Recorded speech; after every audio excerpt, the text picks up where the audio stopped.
All right. Someone who broke, not knowing how to close the deals. Okay, confused. As Sheikh Alim says, confused. Okay. Missed a multi-bagger. Oh, yeah, Satish is into shares. So he only talks about shares, right? Multi-bagger. Good, good, good. So this is a typical example of there's so many people in sales, either sales profession or in business, they're struggling with so many things. Now, there could be n number of reasons: losing a deal, having a bad day, having a bad quarter, having a bad month, bad year, not having the data, not having the numbers as much as he anticipated, anything and everything under the umbrella. And we all, if you're in sales and if you're in business, you can absolutely relate to it, because this could be your experience. Either it is once in a while or it could be very often, right? And how can be, very once in a while, and how can be very often is we will get to know, right? All right. Okay. Don't play with the tools, please. Okay. All right. So how often do you get these days actually shows whether you are actually doing something right in life or not. Okay. Now there are multiple reasons why people will struggle in their job and profession. Number one reason is they do not know how to convince and how to influence others on their dreams. Why would you have the days? I remember one person told me that day, I lost a contract with one of the government agency. Her name was Pooja. She was part of my WhatsApp community on sales. She said that we've been working with one of the government agency and we've been providing these services for last 4 or 5 years. The management changed. There's a new person who came in, who's the decision maker, and he's just been giving us tough time. Now, despite us providing good value to them over a period of time, he has some biasness, or he has something against us, or maybe he has some preferences for other vendors. He is not actually pro us. And we tried everything. We even have other people in the management who like us and who love what we are doing, and they're ready to sign us up. But because he's the decision maker, he is not going to give us the contract. Now, I'm sure everyone here can relate to this situation. We had that one client, one customer, one deal that we are banking on a lot, but we did not get that, and we were truly, truly disappointed. Why did that happen? Her question was, how can I win the deal? My answer was, you know what? Don't win it. Don't win it. If you tried all the things, if the management is happy, you serve them, and still, despite doing all that, don't push yourself too hard. Okay. Your problem is not that deal. The problem is that is the only deal that you are banking upon for the month or for the quarter. That is the big problem. And I'm sure, would you agree that most of the people, I'm sure Yatiji will agree, most of the people, they struggle because they're just relying on one client, one deal, or maybe just handful of deals for the month, for the quarter. And when some deal falls off the crack, when something don't happen, they are like exactly like this person, right? They say, whoa, shoot, I lost the deal. How am I going to make numbers? How am I going to, have my revenue coming in? No revenue means no commission, no incentive. Less money means less struggle with the family. Again, I'll get demotivated. We all have those days. And I think primary reason is because we do not have enough people in our pipeline. We're not talking and we're not helping enough people in a long run so that we have those days. Imagine Pooja being in a position where she had not that one client. She had probably 10 clients or 20 clients who pay her exactly the same amount or more money. And if she loses that deal, of course she'll put her effort and she'll try to win the client back, but it will not really bother her too much. And she'll say, you know what?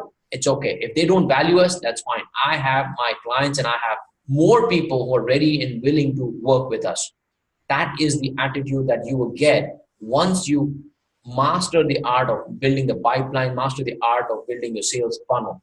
What would you like to add to this, Jyotiji? You're absolutely right, Dave, whatever you said. In fact, I have another, another student of mine who about 10 days, 12 days back, he called me and he said he also lost a deal.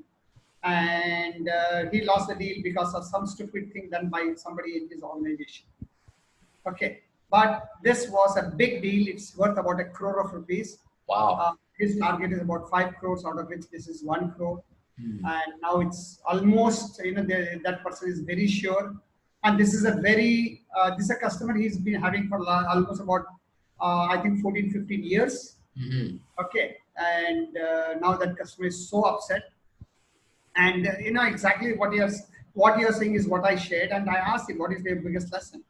And I'm so happy that he told me that his biggest lesson is he needs to have more people in the pipeline. Oh, that's even a beautiful thing that you know already. See, a lot of people don't even know the problem. I'm glad that Actually, he has been with me for almost about 1.5 years now. Oh. And right from the first quarter of his, I've been telling him, I mean, the second quarter, of course, he beat his numbers. So he was very happy. The company was very happy. And then, I always say, remember, the target given by the company is not your goal. That is the minimum goal.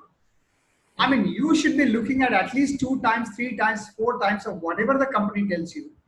Yes. Rather than, see, the biggest challenge, Dave, I'm sure you will agree, with most of the salespeople, the target is the highest number as our goal. Yes. We are only struggling to meet the target, and the reason we are struggling to meet the target is because that looks too high to us. Yes. This thing is, your goal should be so high that the target looks like a child's play.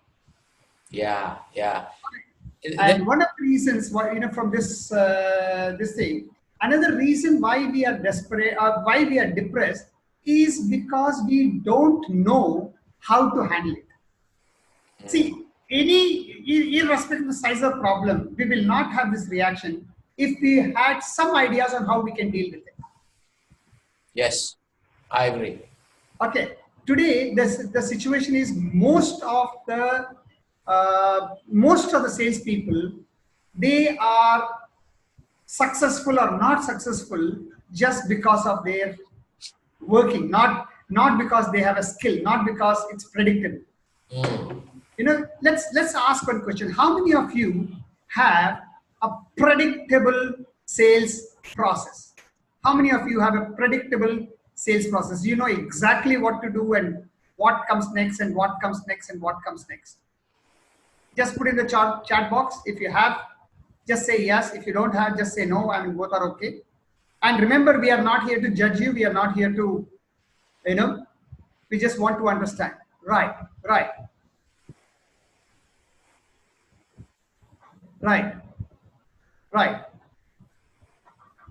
Okay, and most people are probably feeling shy to even say that. So don't worry. By the end of today, you would have overcome that problem. Yes. Yes, Dev? Absolutely. Yatiji has a process, a step-by-step formula. Look, I know, as you might have read my book, and you also know that, I'm somebody who likes to do things easy, and so does Yatiji. I've known him so far. And he wants to put things in a very easy manner and step-by-step process manner that anybody can look at it and anybody can replicate the same thing. And that's the magic of the blueprint, right? So by the end of the day, you will have the step-by-step process to understand how sales work. A lot of people don't even know where the loopholes are, where the leaks are, right? Because they don't even know the process, right? They may be struggling at one end. They don't know that the problem is on the other end, right? They never identified the pain, and why they keep wondering why the pipeline is not high. Why am I not getting enough deals? Why am I not closing more deals? They have no idea of how the pre-sales process works. So by the end of the day, you will definitely learn it, right? And going back to Yatiji's example, that most of the sales or business people, they just aim for a certain target, and that's about it, right? And, there's a beautiful saying, that you should have, of course, the Grant Cardone says that you need to have 10 times that goal. Whatever your goal or target is, aim for 10 times higher than that so that you will at least be better, right? And there's a beautiful saying, I think it's Les Brown or somebody, he said that if I aim for stars, I am sure I would not end up in mud. So, people just aim for mud or little above mud, right? They should be aiming for stars. I know it's over ambitious, but guess what? If my aim my goal is higher, my effort will be higher, right? If my aim or goal is low, of course my aim, effort will be less. Now, what you're learning today is the basics, the principles, foundation, the values of how you can become a sales champion, how can you master your business, okay? We can teach you the strategies and tactic as well. But if you do not have the right mindset, the right attitude, right principles and values about sales and business, no matter what you do, no matter how many strategies you put or tactics you put, it's not going to work out. And one of this mindset is aiming 10 times higher than what you are supposed to aim for. That should be your goal. If you're looking for, closure of 1 lakh rupees in a month, you should be aiming for 10 lakh. If you're aiming for 10 lakh, you should aim for 1 crore, right? Now, it may sound absurd that, wow, I never thought of, my business and my goals that way. If my company is giving me this goal, I just aim for that. And that's why most of the people, either fail or remain average. So we're going to talk about that in detail, okay? So this is the person we all know, right? Let's assume that this is typically you and me in an organization or in our business when we start our business. And we have those tough days. We do not have pipeline. We do not have enough customer. And then we lose a deal. What do? Instantly, our drive, hunger, either it'll go down for a moment and then it'll go up fast and we'll become more hungry, more desperate. And what we're going to do is we start calling the whole world. We start making cold calls, friends, relatives, cold leads, everyone will start banging the call. Boom, boom, boom, boom. You start pitching the product, start convincing them. Now, because you're coming from the place where you were actually, we call it like injured lion, right? Who is a more angry and hungry, right? Injured? Injured lion? Injured lion, yeah. Zakhmi Sher. when you go down, when you go down and lose a deal, either you go depressed and you be there, or you say, you know what? I'm going to make more calls and I'll get more deals. So one way it is good, but the other way it actually hampers a lot. Massive action is good, but the massive action coupled with desperation actually puts you even in a bad shape. Because what happens then? When you start calling and bothering everybody, you may or may not even know the proper sales pitch. You may not even know the proper cold calling. And when you are acting from a desperation, you actually detract people. Forget about attracting people. When you become desperate, people know it. People sense it in your voice, in your tone, and your intentions are very clear, either in the phone or in person when you are desperate. Like, have you seen those desperate, cheesy people? Oh, yes, sir, we can do this. Oh, we can do that. Absolutely. They are desperate. And no wonder why, they detract. And then you start looking like this. Right? Where the first expression is for the client, and the second expression is your internal expression at the end. It starts with this: I'm your guy, but oh man, I'm just trying to close a deal because my quarter sucks, my month sucks. This is the very, very interesting. What is your take on this, Yatiji? Have you seen people acting like this? Before I answer, let's hear from the audience. Yeah. Let's hear from the audience. Can you relate to what we are sharing here? Have you seen somebody, or have you been that person someday, some point of time, or maybe today? I don't know. Have you? I mean, long back, of course.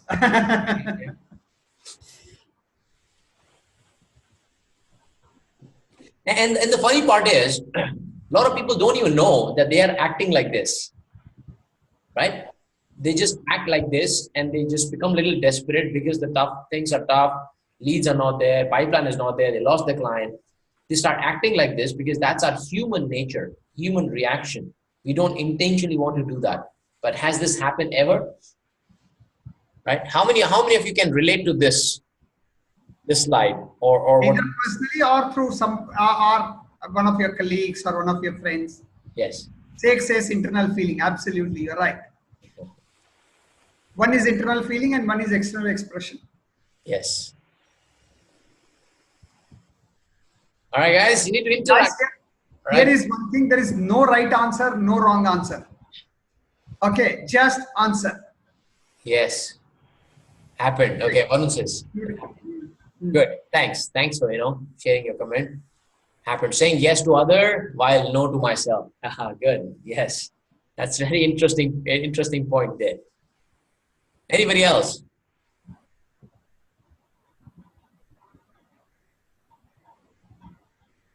Yes? No? Do you agree? Yes or no? Agree, don't agree, whatever. And remember, there is no, I mean, we will have question answer throughout the day. Anytime you have any question, anything, feel free to put that in the chat box anytime you have a question. Yeah. Yeah. Thank God it has happened more often in corporate life. Yeah. Yeah. You see this in corporate life, especially when you're trying to close for somebody else in somebody's business, you're not really passionate about that product. Most often I've seen, right? When you're selling an insurance, you're not so passionate about safeguarding somebody's life. Very rare, right? So you have to, justify that thing to yourself and sell yourself first, right? And if you don't, you act like these people, right? You act like a desperate person, you act like a cheesy person, because you want to close a deal, not because you want to help people. That most often happens when you're in somebody else's business. Like, I know it, right? I've been there, I've sold products which I do not love, I do not like, but I had to because I needed a paycheck, because I needed a commission. And when we come from that, it's bound to happen some or the other time, right? Even if you intentionally or unintentionally, you're bound to become like that person, either a desperate person or a cheesy person or whatever, it happens. Or you become formal. Happened to me when I missed the promotion and my peer was given a promotion. Or it is absolutely, again, this is not just in sales or business. Always, in this case, I say, congratulations. Good job. Inside you're like burning like hell, huh? That is good. I like it. Anindra says, yes, I agree. Satyam says, maybe client will give you the true answer of this question. Yeah, you're right. Yeah, maybe you may not be able to admit it or feel it. Client will give you the right answer because they can sense everything that you're going through, right? They're very smart. Okay. So moving on. So this is what happens, right? And you start making calls. And the beauty of massive action is when you make a lot of calls and when you meet a lot of clients, some or the other form, the deal will happen, right? And Yatiji has a good example. You book an order because of just sheer desperation, because you're at the right place at the right time. You did not probably do the magical thing. It was not your art. It was just that customer needed something and you were there at that time. Like, I'm sure you can relate to it, right? You might have bought a lot of things, even if you did not like the salesperson. He did not impress you. He did not convince you. He did not close you. Let me give you an example, Dave. Yeah. Okay, let us assume for a minute that you and I, or you and I, we are going from one place to another. On the way, we feel hungry, so we stop at a restaurant and we go in, and there is a waiter. So we ask him what is there, and he rattles off the menu, and we say, okay, bring this, bring that. He brings whatever we order, and we eat and we pay the bill and we get out. Okay, now did the waiter make a sale? I think he did make a sale because finally we gave him the money, right? Now, is it necessary for me to like the waiter? Not necessary, right? But still he made a sale. Why? Because I was hungry. But suppose the same thing happens there. You and I, we go to a 5-star restaurant. Mm-hmm. So when we go to a 5-star restaurant, what happens is, again, there is a waiter and we ask him what is there. He brings the menu and we order something, and then he says, sir, this is very good, sir. Sir, this is today's special. Sir, this will go beautifully along with this. Sir, this is our restaurant special, etc., etc., etc. He tries to increase the size of your bill. Have you all experienced this sometime? How many of you have experienced this in your personal experience, where you got a waiter who was suggesting you what else you can order or what else will go along with whatever ordering? Yes. Hi Fayaz, how are you? Yes.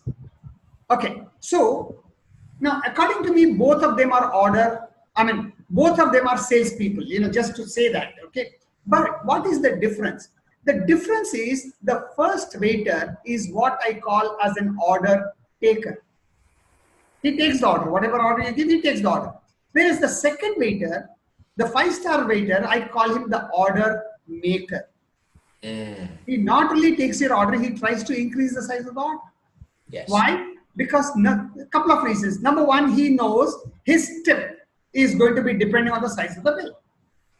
Yes. The higher the bill, the more money he will make. But again, that is not the purpose for which he is doing that.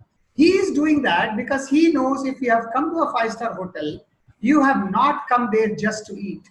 You have come there to have an experience. Yes. Okay. And if you and I, we are going to the five-star hotel, chances are one of us is the host and one of us is the guest.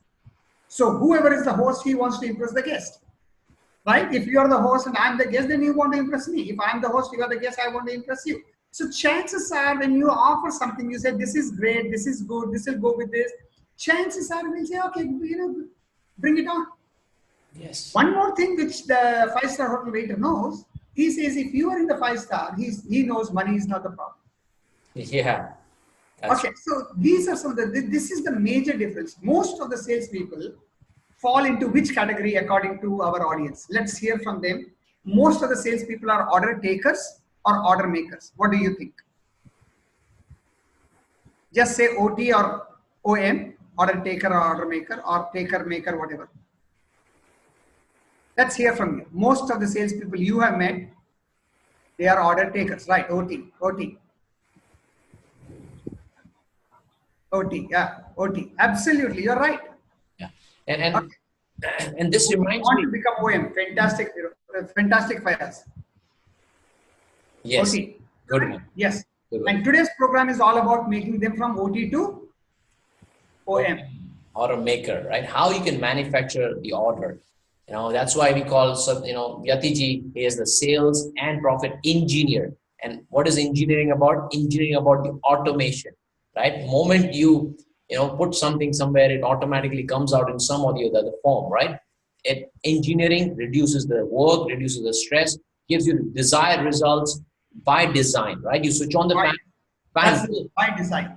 by design, right? You switch on the fan, it will rotate at the same speed because it's designed that way. Same thing, Yatiji has mastered this, and it's like switching on the tap, and the deals will start coming in because it's been designed that way. Your pipelines are that way, and you're just doing the progression that way. So once you open the tap, deal will start falling that way. And going back to that example, beautiful example that you gave about order taker and maker, those waiters.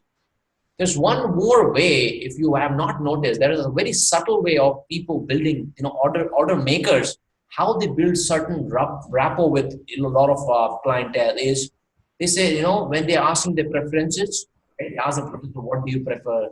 What is your taste? Okay, and they ask this, so what is the occasion? What's so special? Well, they try and build some rapport there. And then when you're ordering something, they will intentionally tell you, what, sir? I should not be saying this, but don't tell this. I don't suggest, you ordering this piece, or you ordering this plate, or this dish.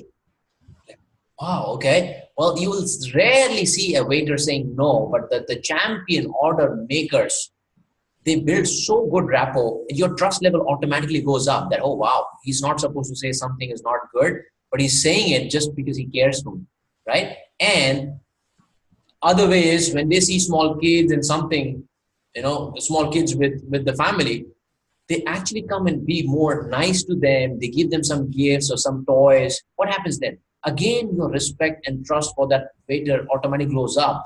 And who then makes the most tip? Of course, that waiter, because he's the order maker. He's built a rapport. He's built a connect. He understood your preferences. He told you a no where you were not expecting a no for certain dish or something. And then he wowed you at the end with some great bonuses. That's the order maker. That's what you're going to learn today. How you can be that order maker. This is just a layman terms example, but everybody is selling, right? Even your waiter or whoever it is, you're always selling all the time, whether in job, business, profession, personal life, always selling, right? And one more example, one more saying actually, we spoke about order taker and maker, right? Grant Cardone says, even a blind squirrel can stumble upon a nut, right? Have you seen a lot of people, winning the deals by chance, and they think that, oh, I made it, it is me, right? They start acting like this guy, right? You start acting like this person, right? I I like that love. expression. They closed the deal by chance because they were there and they took the order from the client, but they feel that they are like this, right? What do you understand with this guy? Who is this guy, by the way? Looking at his attire, what comes to your mind? And this is a question to participants, not to me. Okay. Okay, I you to participate. What do you think? The thief, okay? All right. Cowboy. All Yeah. right. Hero Fayaz says, yes, cowboy. So Okay, this says is cowboy. Okay. cowboy. Then they act like a cowboy. You've seen those people in the office or in the business. They close the deal and they walk like this. They're the champion, they're the star. They look like, they feel that they are like this because it is me. Like I'm the guy, I'm the cowboy who can close any deal. I'm basically a sales cowboy. I can sling the gun and I can shoot anybody and close any deal anytime. Right? They're the one acting like a cowboy. But you know what?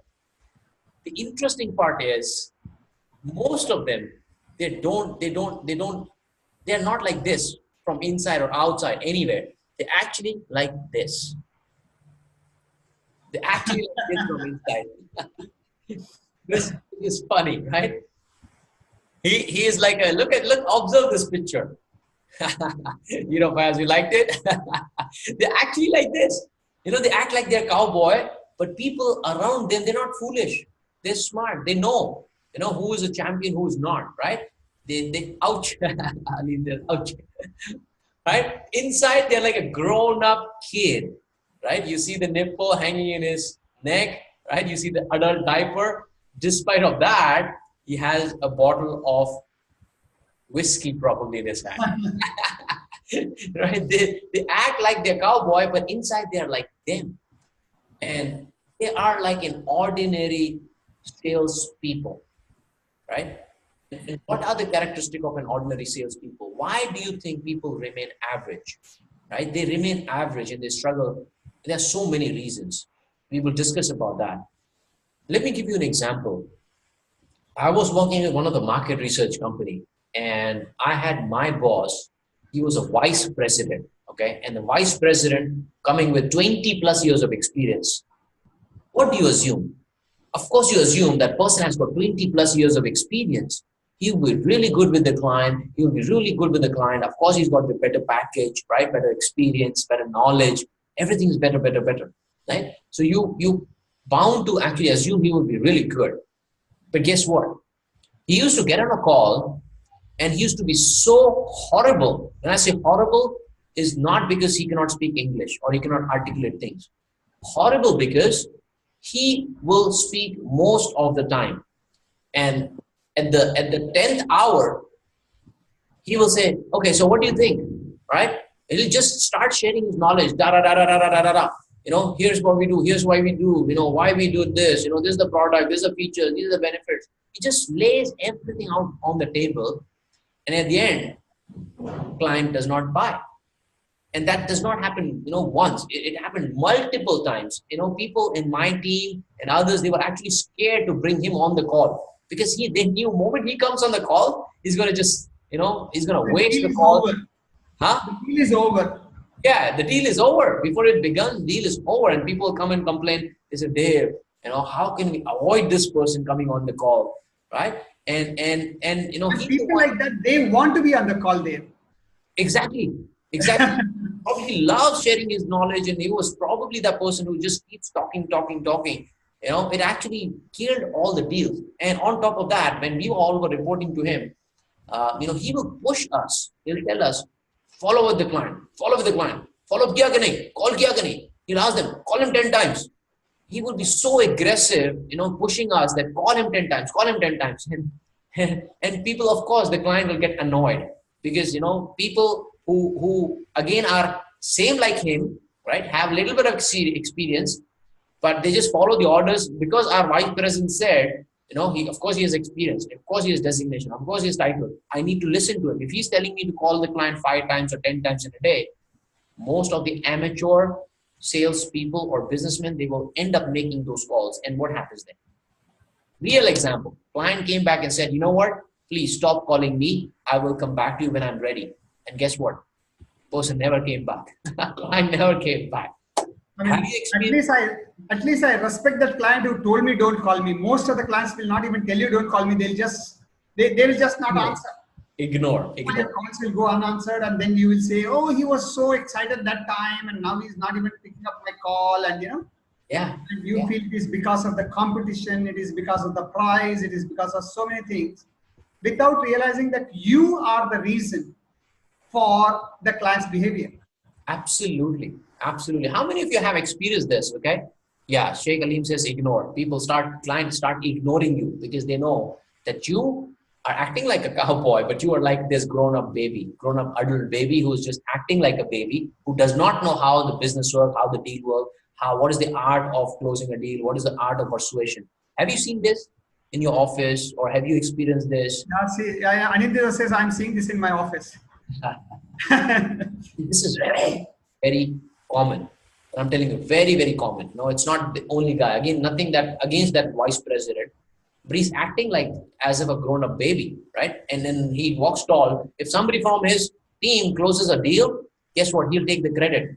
Ah, see, I told you this strategy will work, right? And what about the 99 other deals that you lost? You never told me that it's because of me, right? Or because of you.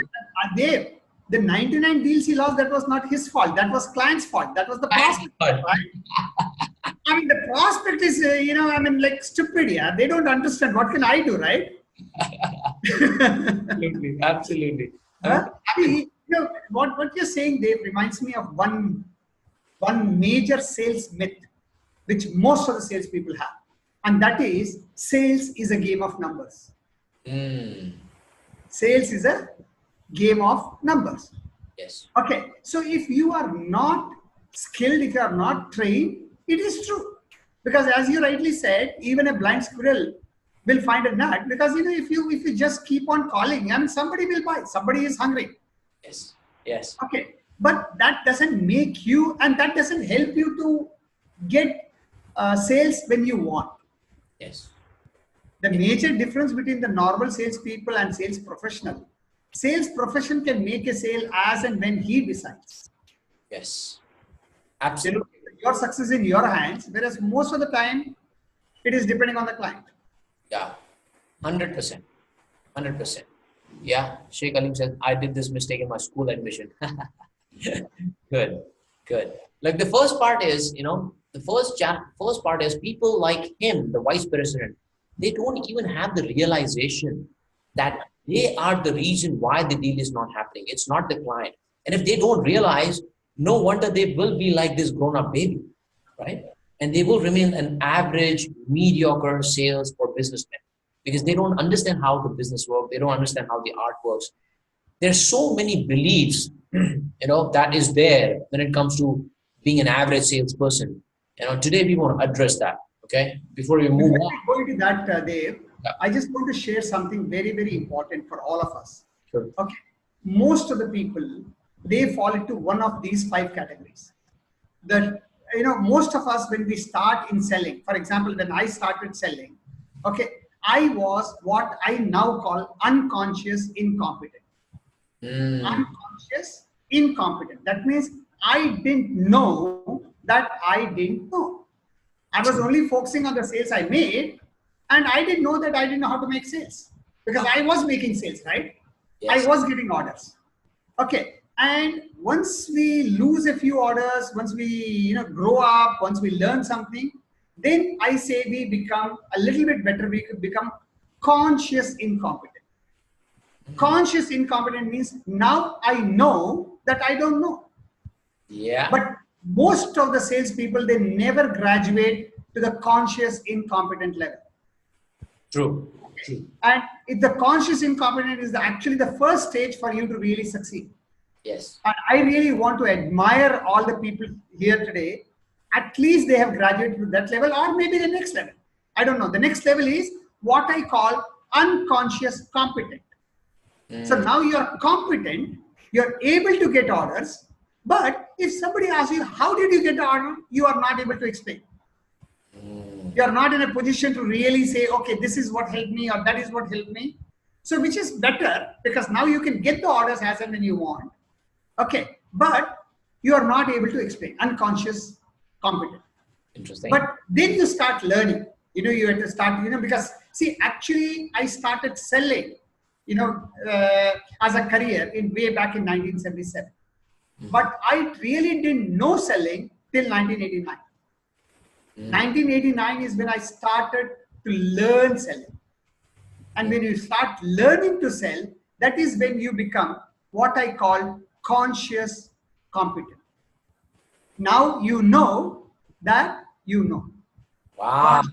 This is awesome. I round of applause to Yatiji. These are the 5 stages. And the last stage, the fifth or the final stage is unconscious conscious competent. Where Unconscious is competent. Unconscious conscious competent. Where you don't even have to think what is the right thing to do. You Wow, will just. that's even a profound. But if somebody asks, you'll be able to explain also. Wow. That is the level at which you become a trainer. Unconscious, conscious, competent. Wow, that's the ultimate level. Ultimate level. Wow. Like guys, if you have some great moment throughout the workshop, just put in the chat box aha moment, or just put aha, right? Because that will make us understand, oh, wow, this is something that you really learned. It was really great, right? So instead of saying great, wow, or fantastic, excellent, let's have one term, which is aha moment, right? Yeah. Just say aha moment so that we'll get to know, and that also encourage us to keep sharing more and more and more. All right, so Arif says aha, all right, good. Ashwin says aha moment, good. Hi Ashwin, how are you, man? Good. It's more like a self-realization session. Absolutely, first step is self-realization. If you don't even realize where you're lacking, how would you even fix it? So you're absolutely right. Okay, can you repeat 5 steps? Just the name of it. Yeah, unconscious incompetent, conscious incompetent, unconscious competent, conscious competent, and unconscious conscious competent. Maybe next time, we need to put probably a slide to that. It'll be really Maybe we will, yeah. Yeah, let's do that. Maybe we will, yeah. Good. Very good. Okay. Now let's look into this. The category 1 and 2. Mostly people are in first category, right? Unconscious, uncompetent, right? In that category, why do people remain in that category? Why do you think people actually get stuck living like this person, right? They have 20 years of experience, but experience has no meaning. Even a donkey has a lot of experience, right? Pulling. They don't have 20 years of experience. They have 1 year experience repeated 20 times. That is even good. one year experience repeated 20 times, 20 years. And that's where, they walk like a cowboy, but they're like this, okay? So why do you think people actually remain ignorant or an average? There are some profound reasons. At the same time, there are some myths and belief system, right? There are belief system which actually holds them back. What are those belief systems? Let's just quickly discuss that before we even get into mastering the art of sales. You need to understand this belief system and you need to kill them. One of the belief system is, I don't need training, right? I am good at my job, and sales is all about experience. More clients I talk to, more people I talk to, better I will be. That's the biggest myth. What do you think about that, Yatiji? See, again, when you don't know any better, that is exactly what you will think. I used to think that. I was highly successful. And I started my sales career with Procter & Gamble, okay, which is, that time it was called Richardson Hindustan, but today it's called Procter & Gamble. And, I was like regional champion. So I think I know. Yeah, I didn't know that there are so much more which I can do. Yes. But the reason I was doing better than others was not because I was better than others. The reason I was doing better than others, because right from my childhood, I have my favorite quote: you may be smarter than me, but I can work harder than you. You may be smarter than me, but I can work harder than you. and I will always beat you because of my hard work. So when I was in Procter & Gamble, I mean, as you know, most of the salespeople, I don't want to say anything negative about salespeople, but okay. But I was not like that. I always used to work hard. So because I'm working hard and they are not, obviously I'm producing more than them. It's not because I'm better than them, but because I'm working harder than them. Yes. And I never thought, because again, when I was in Procter & Gamble, and which is, I think, and we can ask our audience also, we can ask our participants also, most of the companies, they provide what is called product knowledge. Right? How many of you think that in sales, in the name of sales training, most of the time what goes on is product knowledge? Do you all agree? If you agree, say yes. Why? Or if you don't agree, say N. No. Yes. Yes. Yes. Absolutely. And that is what was given to me. I had good product knowledge. And luckily, I was working in a company where the brand was pulling. I really didn't need to make sales, because I was going to medical shops and I was just asking, do you want this? Do you want that? And they want, they buy it. But because I was making enough calls, however, it is required, Ashwin. Without product knowledge, nothing can happen. Nothing can happen without product knowledge. But what the point I am trying to make is, product knowledge is not enough to make a sale. Product knowledge is necessary to make a sale. For example, I don't know how many of you have heard, and I think Dave, you said, or I don't remember, that hard work is the secret of success. Hard work is not the secret of success. Hard work is necessary for success. Without hard work, you cannot succeed. But if hard work is the secret of success, then all those construction site workers, they should be highly successful. Or your favorite example, the donkeys should be successful, right? Absolutely right. Yeah, donkeys work hard. Yes. But hard work, now, of course, everybody who is successful, they work hard. No doubt about it. Okay, because without hard work, you cannot succeed. Without product knowledge, you cannot sell. Yeah. But product knowledge is not the secret of success, because everybody has product knowledge. You need to have selling skills. Yeah, yeah. What do you say? What do you say? Yeah. It's like, imagine you making, palak paneer, right? We know palak paneer sabzi. You have palak and you have paneer, but imagine there are no mirch, masala, there's no stove, there's no flame. Of course, it's necessary to have palak and paneer to have the recipe. But without the proper ingredient and proper process, would you be able to have palak paneer? You can somebody can grind palak and put paneer into raw paneer, and would you eat it? No, right? It's necessary to have that. But the process, the sales process, is what's going to cook your palak paneer and make it very, tasty. That's me, my layman term example.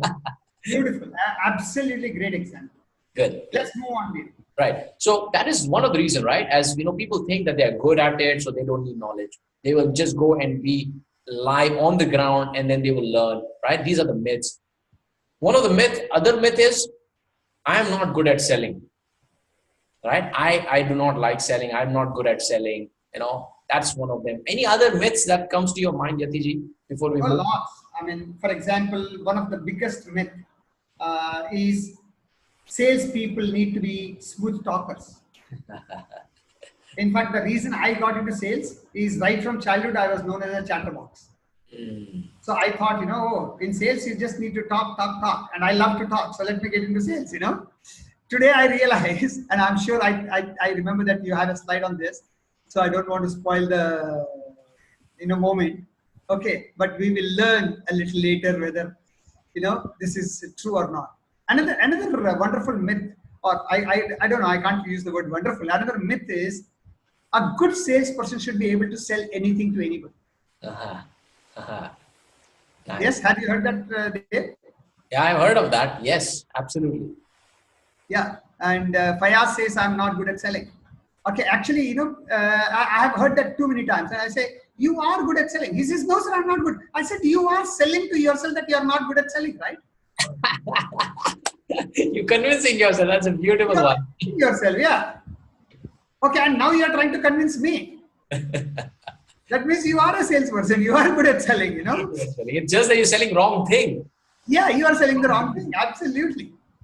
Okay, and Another thing is, also when we talk about good at selling or not good at selling, is it doesn't really matter because selling, see, okay, another myth, Dave, is selling is a talent. Mm. According to me, selling is a skill. Yes. Yes, some people, they have learned the right thing right from childhood, so it looks like talent. Yes. Yeah. Okay, but Says that people are born. Says people are born. salespeople are born. Okay, and I always say, yes, you're right. Because everybody is born. Doctors are born, engineers are born, salespeople are born, musicians are born, everybody is born, right? But they are not born as a salesperson, they are not born as a doctor, they are not born as a engineer, right? Yeah. They Yeah. become I an know. engineer or a doctor by training, not by birth. Yes. Good one. Good one. Really good. Yeah, I mean, there are so many myths. Yeah, good. So I hope you guys are getting, okay, if you have that myth and belief system, you got to shatter it. Okay, before even show you the solution. If you have those limiting belief values about selling, and there are a lot of negative perception about selling as well. A lot of people feel that, oh, I'm being convincing and being pushy, and it's not good. People don't like salespeople. All those negative belief system is just holding you back. Okay. And then we're going to talk about the solutions in coming slides. So let's look at this and tell me, this is reality, by the way. What comes to your mind when you look at this person? What comes to your mind? Type in the chat box. Yeah, put it in the chat box. What comes to your mind? Confidence, good. What else? Well dressed, poised, okay, good.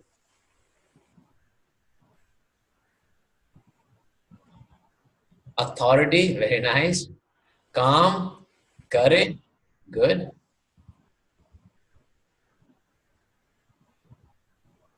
Thank you. Thank you. Next time, probably I'll have my photograph there then. Thank you. Thank you. Now, let's look at this, okay? Good. Very good insight, okay? And now what comes to your mind when you look at this? Isn't this complete contrast? What comes to your mind when you look at this? In himself, okay? Good one. Amateur, yes. Kiddo, yes. Unprofessional, yes. Funny. Arif and Anand, this is funny. Okay, good, good. Yeah, so this is the difference. This is the difference between a person who thinks he's good and who thinks that he was a cowboy, but he's really the one. Don't judge, friends. We're not judging. It's just it's just a analogy that we're trying to put. Okay, we don't even know who the person is, and nobody's making fun of that person. We just share using the analogy that how salespeople do. Okay, so let's not get emotional here. Okay. All right. So come to the point. Okay, we'll come to the point. So difference. These are the internal reflection of us. Right. These are the analogies. The people how we are from inside. That is an amateur person, as everybody said. This is a professional person. Now, what is the difference, right? This is the sales professional and that is an amateur. What is the difference? Put it in the chat box. Difference between an amateur and a professional salespeople, or even could be a businessman. So what is the difference?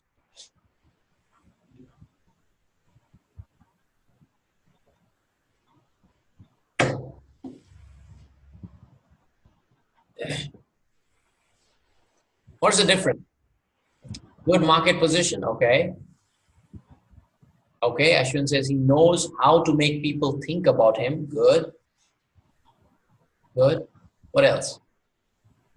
What's the difference between an amateur salesperson and professional? An amateur does not mean by experience. A 20 years old can be an amateur. An only person with 1 or 2 years of experience could be a sales professional. Like, again, Yatiji has a great example about the P&L, right? We'll talk about that. Professional gives great first impression. Nice. Good, Satyam. Anindita says he knows to judge people correctly. Okay, well, judge is a very strong word. but we can probably replace that word with we understand how to assess a situation or assess a person, right? Predict, we'd rather predict the situation. Okay, good. What he's selling. Passion is what he's selling. Good, good. Look, the biggest difference, I would say, the amateur and between sales professional is amateur people take sales skill for granted. And professional, this is the biggest difference. The professional, they understand this is a skill. This is a skill that they need to learn, rehearse, and master it. And that's when they come across as a professional. And what are those things that makes a person professional? Some rules of games, and step-by-step process that we're going to discuss first. Before we go into that, Dave, Yeah. I have a question for all the participants. Sure. In fact, I have 5 questions. Okay, and as I ask the question, you can please type the answers in the chat box. Okay, according to you, which is the most noble profession in the world? According to you, which is the most noble profession in the world? Oh, there are a lot of Right, wrong, farmer. Okay, very good. That's good. Doctor. Doctor, fantastic. Okay, which is the most noble profession according to you?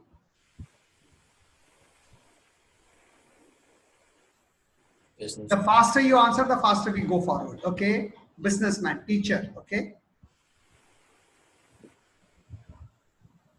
I need at least 2-3 more answers before we go on to the next question. At least a couple of more answers. Farmer, doctor, businessman, teacher, and it could be the same answer. Somebody else has written, you can write the same answer. It's not necessary that it has to be different. That is not a profession, Srinivas. We are talking about a profession. You're right, by the way. What you're saying is right. Being true to what you do is the noblest, I agree. But we are talking about what is the most noble profession. At least one more answer before we move on. My daughter says teacher, okay. Yes, Arif. And you said, okay. Arif says businessman and his daughter says teacher, all right. Okay, we'll come to that a little later. Before that, let me ask you the next question. And the next question is, which is the highest paying profession in the world? Which is the highest paying profession in the world? Sales, sales, sales. Okay. Wow, interesting. I'm happy that at least 3 people are saying sales, sales, sales. Anybody else? I mean, again, I'm not saying anybody else sales. Okay, business, all right. Yes, we got 4 answers. Business, 5. Okay, at least one more. All right. Which is the most challenging profession in the world? Fayaz says entrepreneur. Okay, entrepreneur, business. Okay. Which is the most challenging profession in the world? Most challenging. Or I can call it toughest profession in the world. According to you, which is the toughest or most challenging profession? Doctor, okay. Politician, okay. Stock market trader, Fayaz, yeah. I understand Fayaz because you are in stock market. And we have another person here, who is also in that. Sales, Arif says sales is the most challenging profession. Okay. So we have got 4 answers. Doctor, politician, stock market, sales, army man, okay. All right. At least 1 or 2 more. Guys, remember, the more you interact, the more you will learn. Don't worry about right, wrong. Remember that most of you might have got a complimentary this thing, so you may be thinking this program is free. No, you are investing your time. And remember, time is more important than money. So if you want the best out of the program, make sure you interact. Let me add my philosophical touch. Something you don't enjoy is the toughest. Okay. All right. Fine. And according to you, which is the easiest profession in the world? Easiest. We spoke about toughest and which is the easiest. And remember, we are talking about a profession. Profession means something which can pay you money. If you're not making money, then it's not a profession, okay? If you're just doing it as a hobby, That's not a profession. That's a hobby. Food taster. Okay, that's the easiest. Okay. All right. Selling mobiles is the easiest. Okay. You must ask the mobile sales people whether it's the easiest of Fayaz. Someone who exchanges time for money is the easiest. Okay, but what profession? I mean, most of us we exchange time for money. Are you? 90 to 95% of the people in the world are exchanging time for money. Yeah, that is what can't say. Okay, fair enough, no problem. And by the way, friends, this is also a good answer. I don't know or can't say is also a good answer. yes. It's not necessary that you must know the answer. All right, here's the last and final question before I reveal my answers, and that is, who is the most important person in a company? Which is the most important department in a company? In any organization, which is the most important department? CEO, okay? Sales and marketing, managing director, okay? Sales, okay?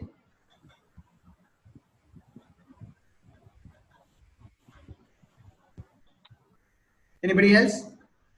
All right.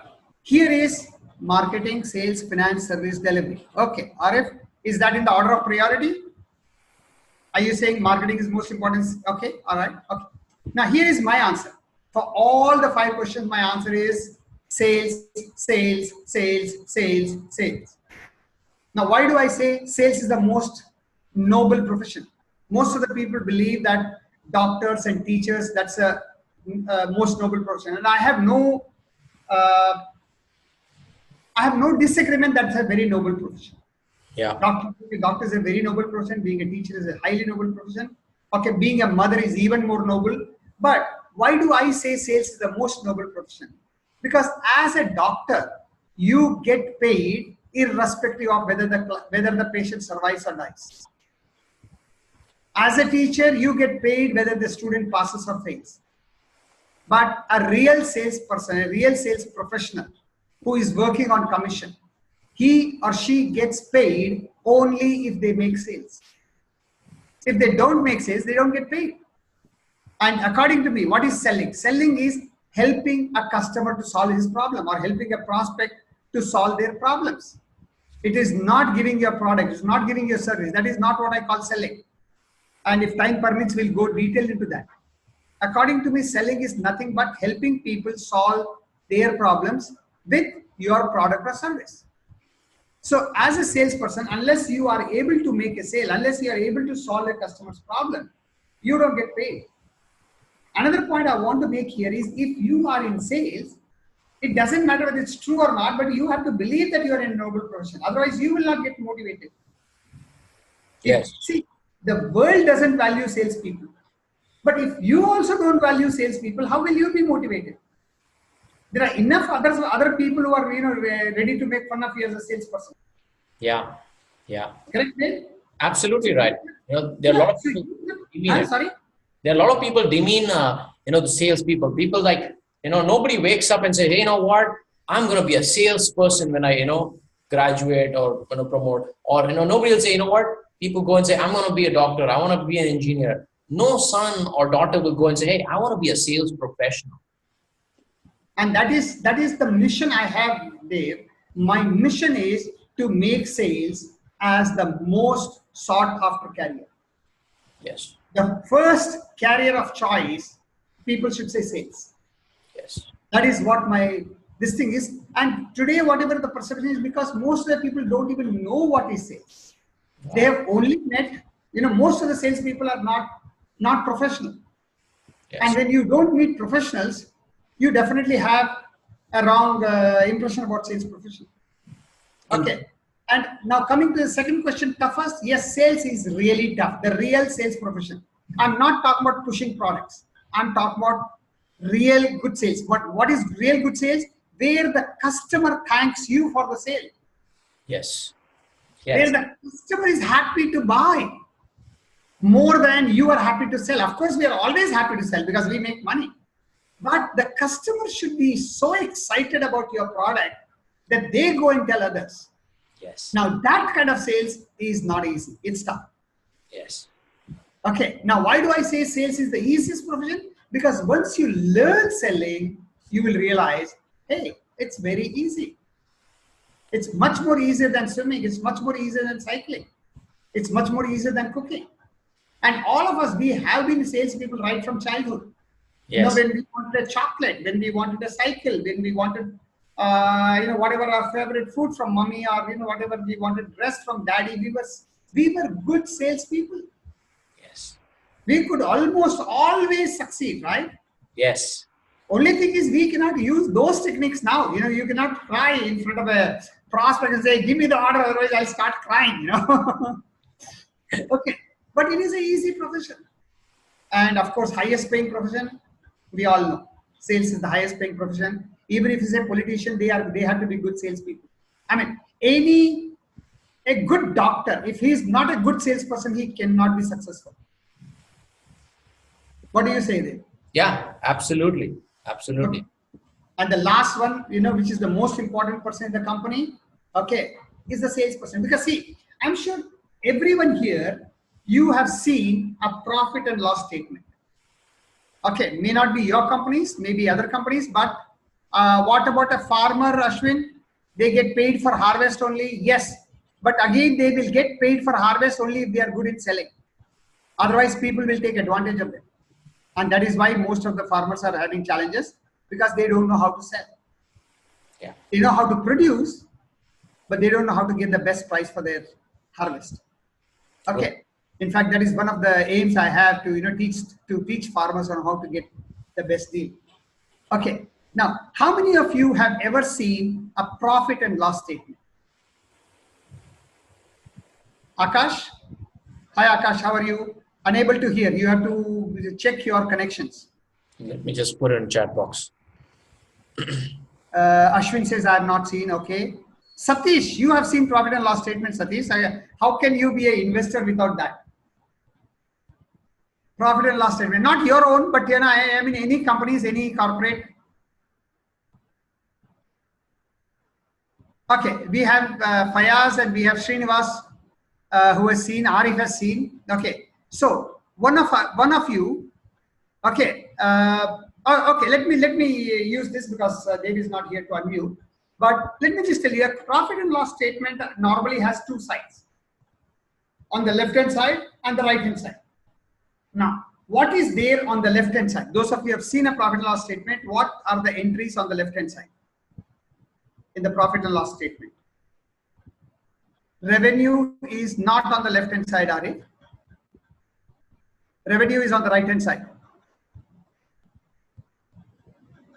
On the left hand side. Mukesh, what is on the left hand side of a profit and loss statement? Expenses. Yes, Mukesh, you're right. Do others agree? Liabilities is in the balance sheet, Ashwin. You're right. Balance sheet is on the left. I'm sorry, liabilities is on the left, but that is in the balance sheet. We are talking about profit and loss statement. No, that's okay. Don't have to be sorry, Ashwin. Perfectly all right. As I said, I mean, feel free to answer. Don't worry whether you know the answer. Don't worry whether you don't know the answer. Yeah. Okay. The fact that you are interacting, your brain will be more open. Yes. If you don't interact, your brain will not open. Remember there are two things in the world which are useful only when they open. One is the parachute and the other is the mind. Huh? What do you say, Dave? If they are not open. I love your wisdom. Right? Okay, Girish says buy sales. That is on the right hand side, Girish. Absolutely. So if you look at a profit and loss statement, on the left hand side, you have expenses. And on the right hand side, you have income. Now, on the left hand side, there are lots and lots and lots of entries. Okay. But on the right hand side, normally there is only one entry. And sometimes it could be two. And the entry on the right hand side is sales. Okay. And if it is two, sales of other sales. Okay. Now, in the way I say it, I say the success and failure of the company is decided by sales. If sales is higher than expenses, you make profit. If the sales is lower than expenses, you make a loss. So the most important person in an organization is a salesperson. But you know what is funny? All the people on the left hand side, they are trained. You will not take a production engineer. Yeah, relog in again. Okay. You will not take an accountant who is not trained. You will not take an engineer who is not trained. Okay, so everybody on the left-hand side is trained.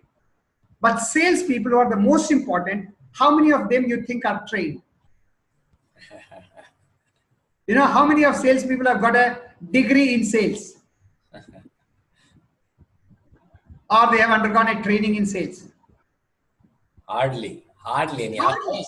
I was that person for 13 years. I did not even read one sales book. Same thing with me. I mean, I didn't do that for almost about 22 years or 12 years. Yeah. 12 years. Yeah. 12 years. I didn't even know that there's something called sales book. Honestly, I didn't know anything about sales book. I didn't know anything about personal development. I didn't know anything about sales development. Nothing. 1989 was the first time I came across a book.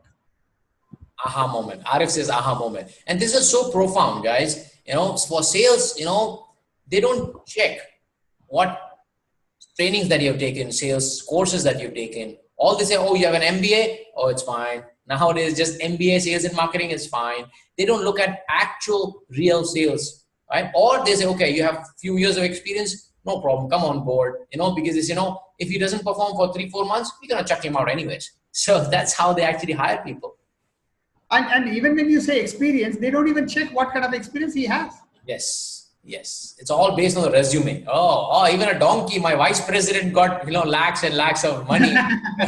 20 years. He has no idea how the sale works because he could talk in the interview and he had the experience to back it up. That's all. They didn't know how that person will close the deal and how the person will progress the deal. And it's not just in profession. It's even a businessman, right? People, when we are in business, we actually, why do the most of the businesses, you know, struggle or fail in first 5 years? 90% of them, they fail because the revenue. Why they don't have a lot of revenue? Because no sales. Why there are no sales? Because they go back and who are selling? Either you're an entrepreneur individual who's not good at selling, or you have hired bunch of morons who have no idea how to sell. Sorry to use that word, but they live and act like a moron. They think that they know everything in terms of sales, but they are the naive people. They're like donkeys who just working hard and banging calls and stumbling upon deals. And then they feel that, oh, I'm good. Like I was that moron.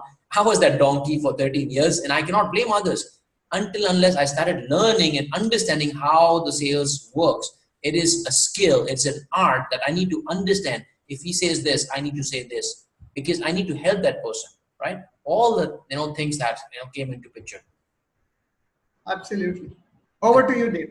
Great. So now if anybody, 1 second, just 1 second there. Anybody has any questions, feel free to type in the chat box. Yes. And also, how are you enjoying the session so far? Yes. We're gonna take a break in like 2 minutes or so. Oh, okay. All right. All right. Right. So far, what have we learned? Right. Before we are ready for a break, give me 2 minutes.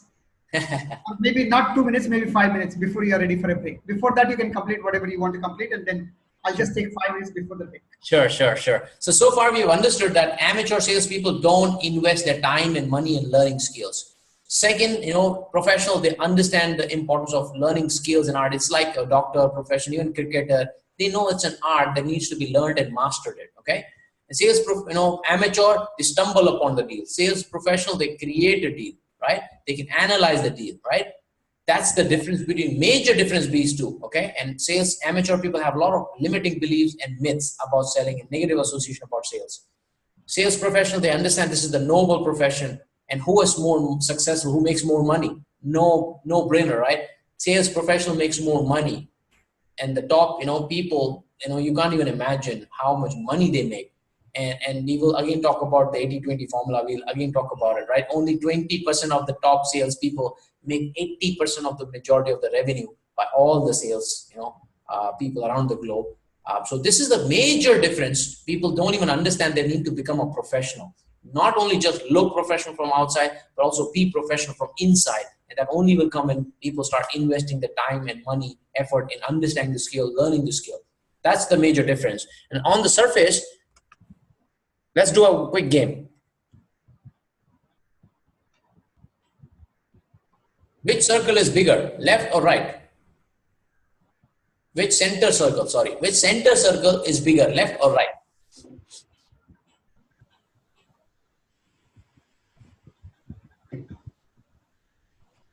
Okay, left, okay. Left is bigger, okay. Okay, Area says left. Satyam says Same. same, okay. A lot of people said same. Okay, well, on the surface, these both people, they look almost the same. They look same, but it's very difficult to make out. Okay, they both are same actually, right? From on the surface, they both look the same. It's just that the people that they hang around with and the knowledge that they have around them that makes our belief totally different. Okay, on the surface is all the people look dressed up well, nicely and all, but it's internally, we can make out the difference. The moment they open their mouth, the way they handle the deal, that's the total difference. Okay, it's a perception which is totally different. Right? Okay, Yatiji, over to you. Okay, all right. By the way, before we get into before we have Yatiji share something, I want to tell you today, whole day, this was just the mindset setting and belief, breaking the myth and breaking the belief system. We have a trump card, okay, where we are going to discuss 7-step process, which is going to happen after the break. We have put together the 7-step process of, helping people to become sales professional, because we believe this is the noble profession. We believe this is an art. We've learned it, Yatiji and me together. And now it's our goal to give a step-by-step process, 7-step process. If somebody follows this process, will be able to master the art of sales. So over to you, Yatiji. Okay, before that, Ashwin says beautifully. Okay, he has got the essence of that dot. If you are the smartest guy in the room, you are in the wrong room. Absolutely right. Absolutely. Okay. And many of us, we feel really great because, other people are not so good. Yes. It's not we are good. It's because, the Hindi mein bolte na, andho mein kana raja. Yeah. Okay, so, if you want to be really good, you have to surround yourself with people who are better than you. All right. Okay, guys, we have not even started. Let me just tell you very frankly, we are going to start immediately after the break. This was just a kind of an icebreaker, warm up. Okay, but trust me, whatever you have received so far will pale down compared to what you're going to get in the, as we go along. Okay, so before we close, let me just, how many of you like a game? Can I just see your hands? A yes or a, do you like games? How many of you like to have some fun? I like, yes. Games I love, okay, yes. All right, we have got a good response. So let's play a small game, okay? I want you to take a pen and paper. If you don't have a pen and paper, then you can use your brain, no problem. But if you have a pen and paper, you can use a pen and paper. And I want you to think of a number between 1 and 9. Think of a number between 1 and 9. Now, many of you have already played this game, so please just keep it to yourself. Others, write down one number between 1 and 9 and multiply that by 2. No, don't write it here. Don't give me the number. Please don't give me the number. Write in your piece of paper. Write the number. Write a number between 1 and 9 and multiply it by 2. If you get a single digit, great. If you get double digit, then you have to add both the digits and come up with a single digit number. Okay. Get a number between 1 and 9, multiply it by 2. And if you've got a 2-digit number, then you add it until you get a single digit. Now, next step, subtract 5. Subtract 5 from that number, you will get another digit, another number. And if that number is 1, put it as A. If it is 2, make it B. If it is 3, C. If it is D, it is 4. Oh, sorry, if it is 4, it is D. If it is 5, it is E. 6 is F, etc., etc. So you just convert the number into an alphabet. 1 is A, 2 is B, 3 is C, 4 is D, etc. And now think from that alphabet, think of a country. Don't write it here, think about a country. No, you cannot get a 0, because you have to get a number between 1 and 9, Arif. So you have to have the number between 1 and 9. Okay, so think of a country from that alphabet. Yeah, subtract 5. After subtracting 5, okay, you will get another number. And from that number, you convert that number into a digit, into an alphabet. If it is 1, make it A. If it is 2, yeah. No, this will not be, yeah, that, I don't know. Again, I'm not an expert on that. All I'm saying is just listen right now. Okay, I'll just repeat the instructions once again. Think of a number between 1 and 9. Multiply it by 2. If the number you have got is a double-digit number, add both the digits to make it a single-digit number. After you get the single-digit number, subtract 5. Once you subtract 5, whatever be the answer, you convert that into an alphabet. If it is 1, it is A. If it is 2, it is B. If it is 3, it is C. If it is 4, it is D. If it is 5, it is E, etc. From that alphabet, think of a country. Think of a country. Now, please don't write it here. Please don't write anything here. Okay. So once you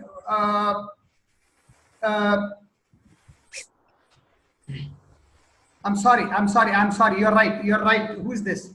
Ashwin, you're right. Okay. I'm so sorry.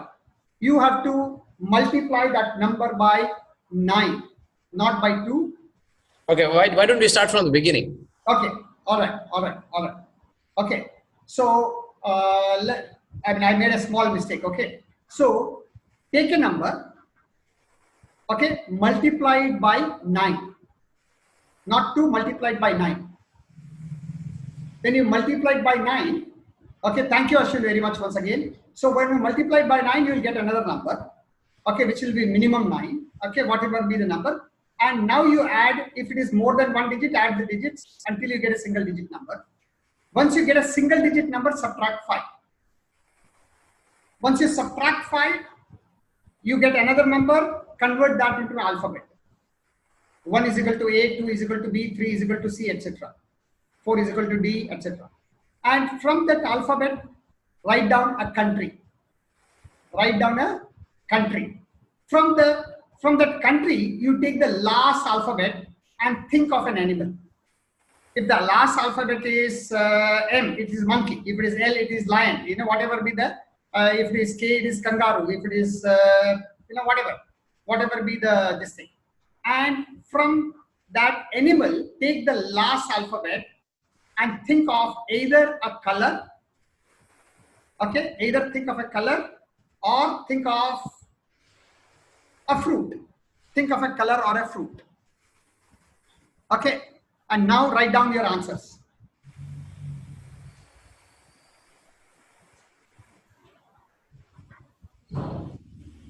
Apple, how will you get apple? We'll see. Okay. How many of you got Denmark, kangaroo, orange? Denmark, kangaroo, orange. Okay. Anindita got orange. All right. Okay. Srinivas got Denmark, kangaroo, orange. Anindita got Denmark, kangaroo, orange. Okay. Denmark, koala, apple. Okay. All right. Anybody else who got Denmark? Denmark, kangaroo, orange, Denmark, koala, apple. Okay. Anybody else? I mean, how many of you participated? I don't know. Okay. But most of the people except for Ashwin, okay, others got Denmark, kangaroo, orange. Okay. Now, by the way, this is exactly what you will learn in the rest of the day. How to get people to think. I mean, again, you cannot be successful 100% of times. Arif says myself, okay. So obviously you cannot convince 100% of people, but you will be able to convince at least about 80 to 90% of people. How many of you will be excited if you can convert 80 to 90% of the prospects into a sales, into a customer? Into a desired result. So what did Yatiji do? A desired result, exactly. Right? He's a magician, huh? Magician. He knew that there will be this answer. Right? Everybody got the similar answer. Anindra says you'll be excited. Okay. Good. Good. Satyam, what does that mean? You'll be excited or it's just a smile? He's already happy. He's already excited. Oh, he's already excited. All right. Good. All right. So this is what we're going to learn. This is what we're going to learn in the rest of the day. by 6 o'clock, 7 o'clock, learn and master the art of converting the deal and having the predictable results. I repeat, predictable results. No more wondering why the customer is not responding. No more worrying about, hey, what if he says this? How am I going to handle this? No more worrying about the pipeline and all that, because Yatiji's, process, 7-step process will tell you exactly what you need to do to predict whether the sale is going to happen again. Whether it's yes or no, you will be able to predict it early in the game so that you can save your time as well. Even if it is no, you may want to have no early in the game so that you don't end up wasting too much of time there and barking up the wrong tree. That's what we're going to teach you in the rest of the day. And unintentionally, I also demonstrated one more thing, and that is if you make a mistake, you don't get desired result. That's Right? good. Of course, it was unintentional. It Yes. was not intentional, but see, when you Yes. make a mistake, I mean, you say, hey, you're wondering why you're not getting the result because you made a mistake. You're not aware of the mistake. I was not aware that I'm saying multiply by 2 instead of saying multiply by 9. Yes, absolutely. If you don't follow the step process by process, like exactly what he did is, he did the step 1 right. Step 2, instead of, saying 9, he multiplied by 2. That's where the rest of the steps you could not reach, right? You cannot jump from first to, third or fourth. You will fall flat on your face. That's exactly what happens in sales. And people don't even realize that they're falling flat on the face. Yeah, until Ashwin pointed out, I didn't even understand, where am I making a mistake? Yes. Yes. And most amateur people just try to keep calling more, keep pushing more, keep trying to selling more without even knowing where they're going wrong. And that's where you have clients who don't respond to your emails, no phone calls, and you keep wondering why they're not responding.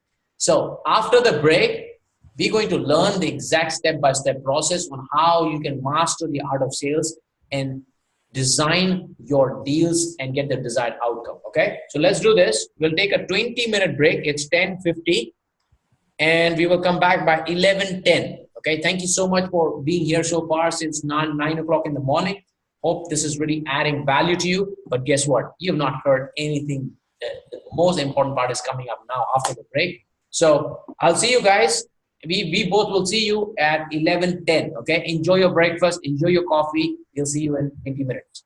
All right. All the very best, guys. Remember, more is yet to come. Yes.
All right, who's back?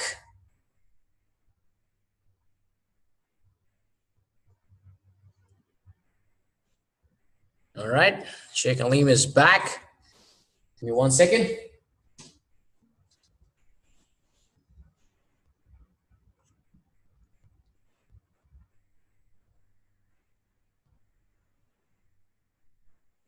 Srinivas also is back. I am back. All right, Yatiji also back.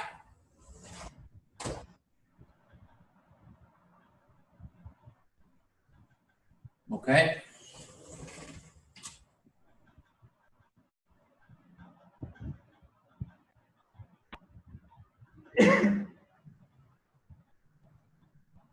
Fayaz is back.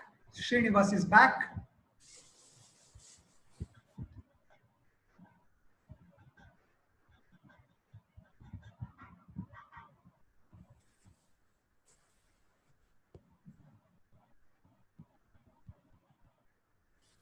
All right.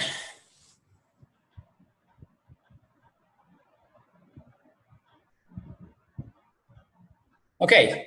Anybody wants to do a recap so far? Any takeaways that you had? What is it that was your takeaway? Let me get my water bottle by now. Yeah, by the time Dave is yeah, okay, Dave is back. Yeah, so what are your takeaways so far?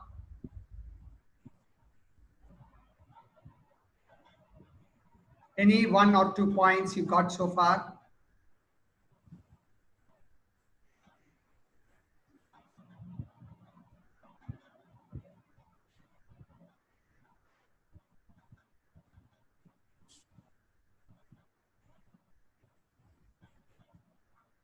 Okay, yes, Fayaz. This is the noblest profession. Very good.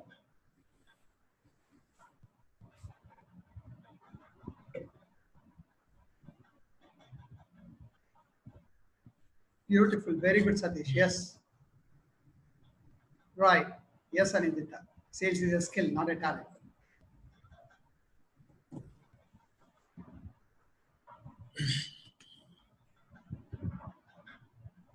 Right from the childhood, I used to think that, hey, what talent do I have? What talent do I have? I had no idea.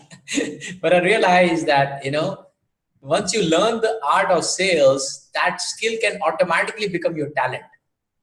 You cannot probably be a singer, dancer if you do not have the talent, you do not have the drive. Still, you can still learn how to dance. Moment you build your skill, you automatically become talented, right? You think, Sachin Tendulkar was born talented? No, he developed his skill. And then he automatically, people say, oh, you're talented. Once you become good at something, people label that as a talent for you.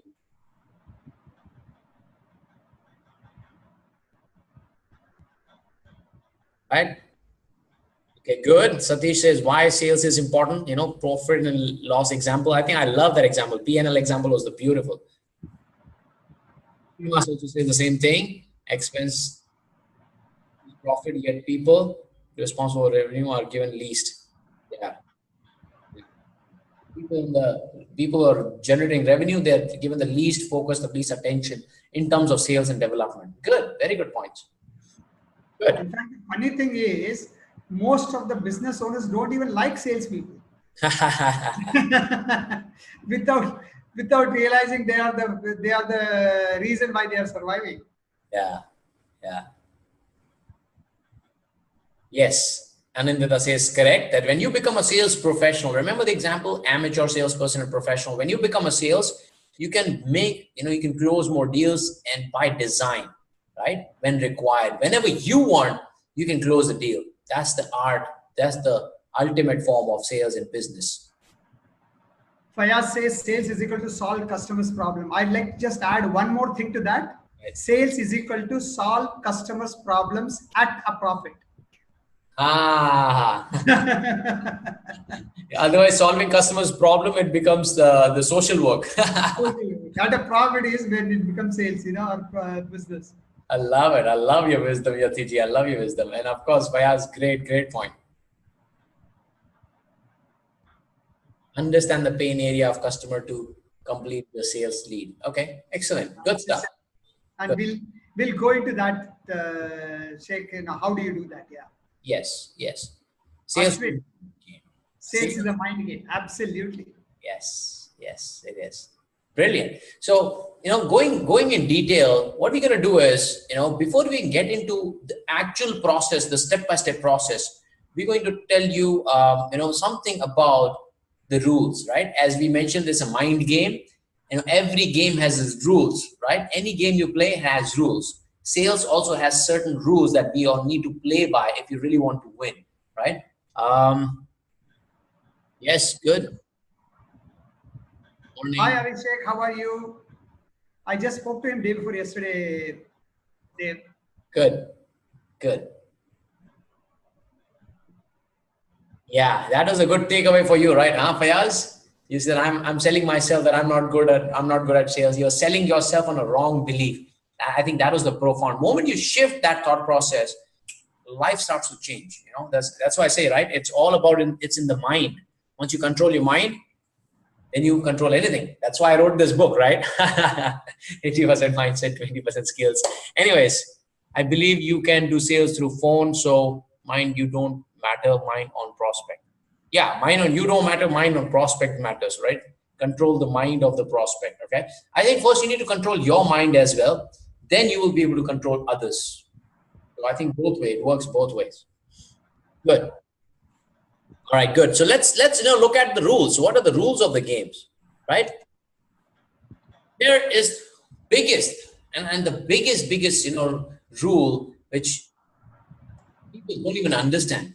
Going back to the example of the vice president who was 20 years in selling, I think that he was in selling business, but I think he was in telling business. He was not selling.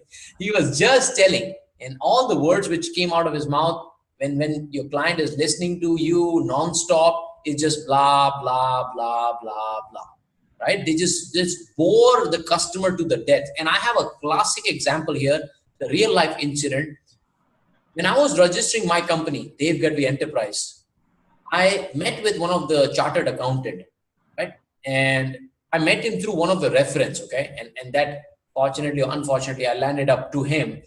And when we met in a hotel, I was already sold, and I was like, yeah, I want to do this. I have the documents he told me to bring, and I had the money that I wanted to pay him. So I was like a close client already, right? And when we were sitting in the hotel, of course, I invited him for hotel and all that, restaurant, not hotel, restaurant. And from the time he came until the 59th minute or maybe 60th minute, for almost 1 hour, we were sitting there. All I did was, okay, good, okay, nice, good for you, good. That's all I did for almost 1 hour, literally. Where you were the prospect.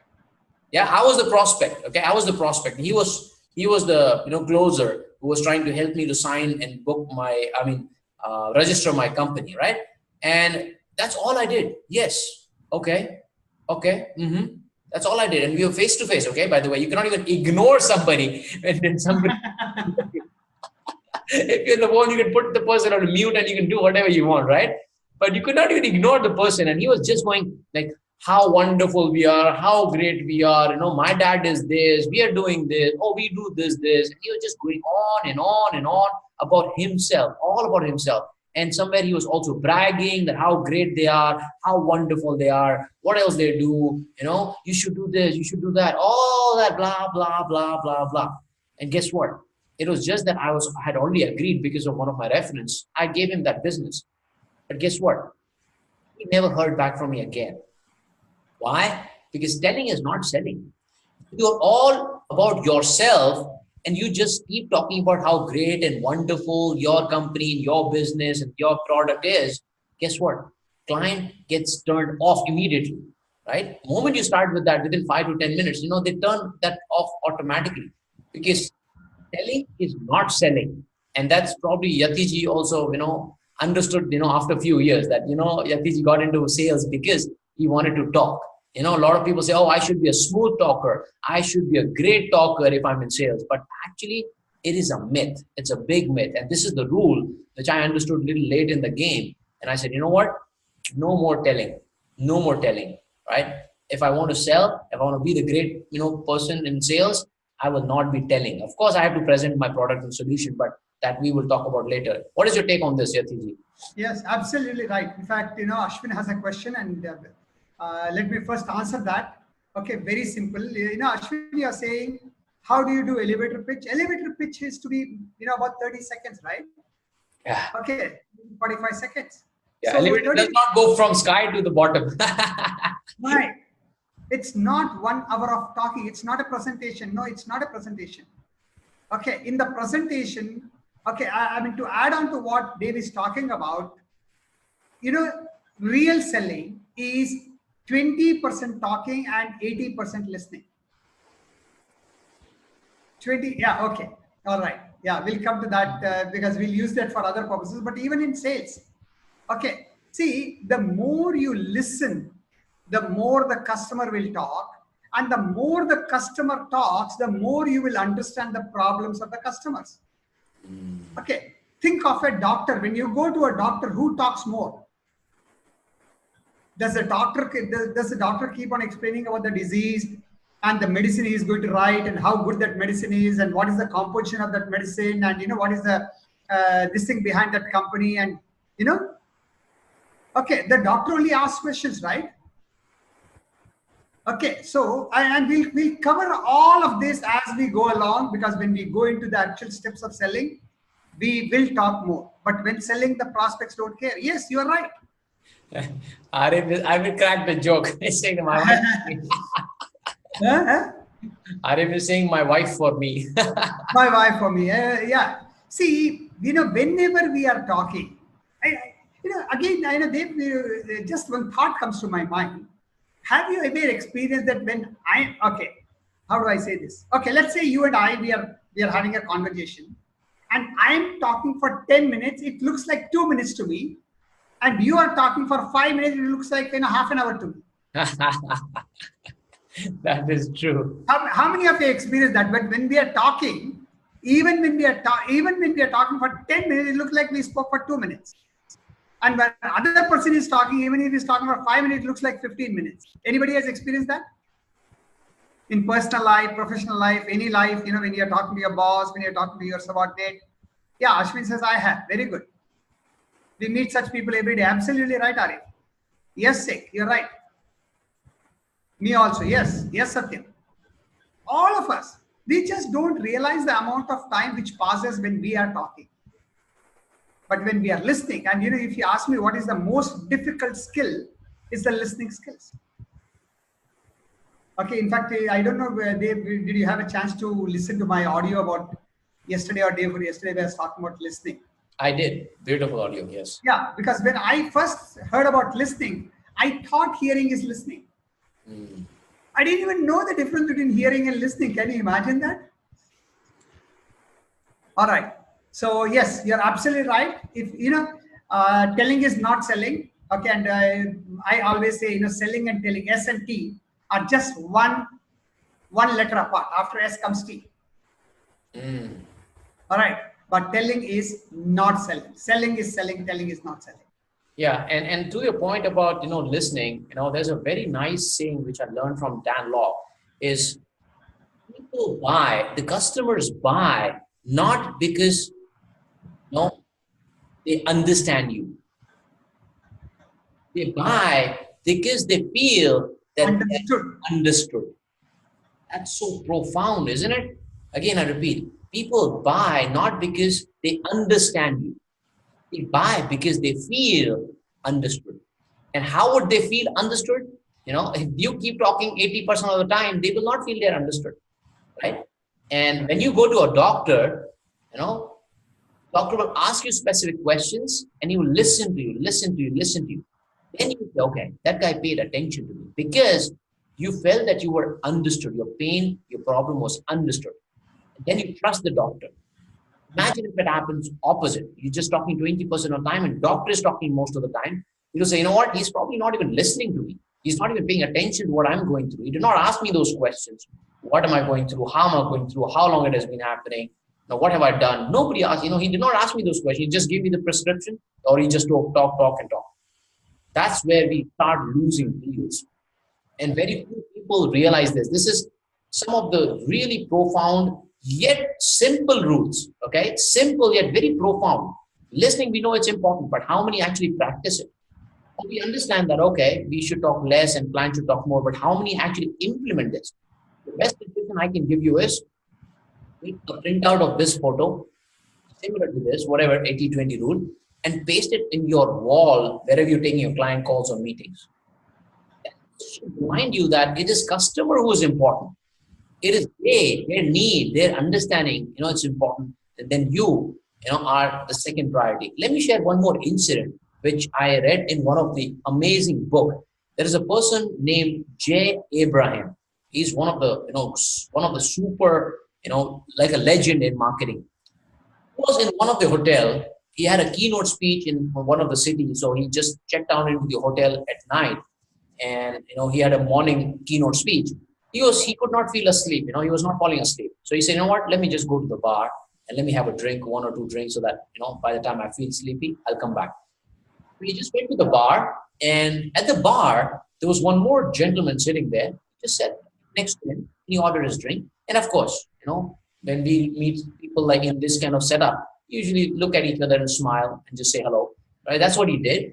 And the conversation just began, right? He said, okay, not falling asleep or something he said. And the conversation just started, right? And Jay Abraham just asked him, so what do you do? And the person started sharing his story. And Jay Abraham got very curious. He said, okay, that's interesting. How do you do that? How does this work? And he asked some certain questions about him genuinely. And of course, the person was passionate about what he was doing, and he started sharing his life and journey. Soon, 1 hour passed, and they were like few drinks down, and Jay Abraham started feeling sleepy. So he said, what? It was nice talking to you. It was nice meeting you. I will have to take your leave, and I'll go and sleep. I have to wake up in the morning. He said, okay, thank you so much. And when Jay Abraham just stood up and he was about to leave, this other person, gentleman, said, hey, can I tell you something? He said, yes. You are the most interesting person I have ever met. Jay Abraham was like, wow, I did not share anything about me. All I did is I just asked them some questions, with curiosity. And I became the most interesting person. We understand that in order to be interesting, you've got to be interested. You have to be interested in order to become interesting. And this is the example I think you should never forget whenever you're in call, meeting, not even just on calls, even in real life. A person who listens more always is loved by others more. Right? I'll repeat the statement. I think Sheikh Aleem is saying that in order for you to become interesting, you need to be interested. Your voice is breaking. You need to become interested in others, right? In others. Then you automatically become interesting.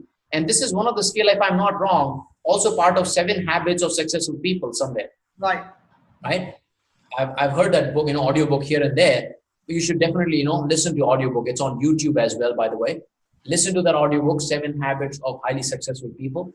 It says seek to understand before seeking to be understood. Yes. And that is the biggest, asset that a salespeople or a human being can have, right? You build an instant connect with somebody when you're listening to the person, when you're curiously asking them questions. So make sure you follow 80-20 rule, right? You only ask questions, right set of questions, smart questions, 20% of time, and have others respond to you 80% of the time if you really want to win. And again, this 80-20 formula can be applied in everything, forget about, sales or business, in life as well, okay? But if you specifically talk about sales and business, there are few analogies, and again, it's a rule, right? It's a thumb rule, Pareto theory, 80-20 Pareto theory. It's even based. I've even written a whole book based on that theory. So 20% of your client will get you 80% of your business. Right? Only 20% of client will give you 80% of your business. And other way around, 80% of your client, I mean, 80% of clients will give you 20% of the business. Yeah, 80% of client will give you 20% of business, right? So again, 80-20 rule, right? And And it's other way around in negative way as well. The 20% of your clients will give you the 80% of your work and pain. Right? There will be 20% of the client who are most demanding, most commanding, and they will be like a pain to work with. Right? Only 20% of them. They'll give you high trouble. And the others will be really happy to work with you and will be glad to work with you. So 80-20 works everywhere. And 20% of your salespeople will get you 80% of your deals or results. Like this is fundamentally proven, right? 20% of the roads in your city, right? 20% of the busiest road in your city will carry 80% of the traffic all the time. Only 20% of the roads will be hyperactive, which carries 80% of the load of the city, the main ones, right? Any city. Any question? Does that make sense? Yeah, and Akash has a question. What if the customer's need is there, but unidentified by the customer himself? A solution that didn't exist before. And Ashwin says, I second Akash. Absolutely. Okay, and when we get into this, okay, which is the step number 3 out of the 7 steps, we will talk about how do you do that. Yes. Because unless you are able to help the customer to identify his need, definitely he is not going to buy your product. Correct. So how do you make him to discover the need, or how do you help him to uncover the need? We will get more into details when we get into the 7 steps. Yes. All right. Perfect. All right. What do you understand by this slide?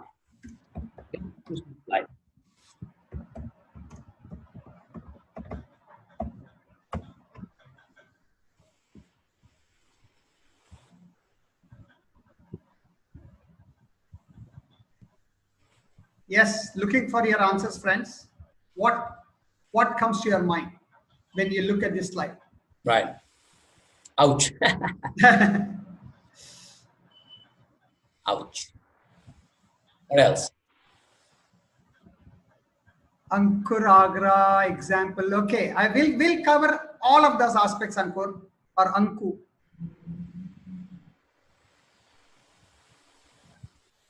About pain, acupuncture, okay, near danger, hit the pain point. Yeah, he's not yet hit, but he's going to get hurt. Absolutely. Make them feel their pain. Absolutely phenomenal, fantastic. Super.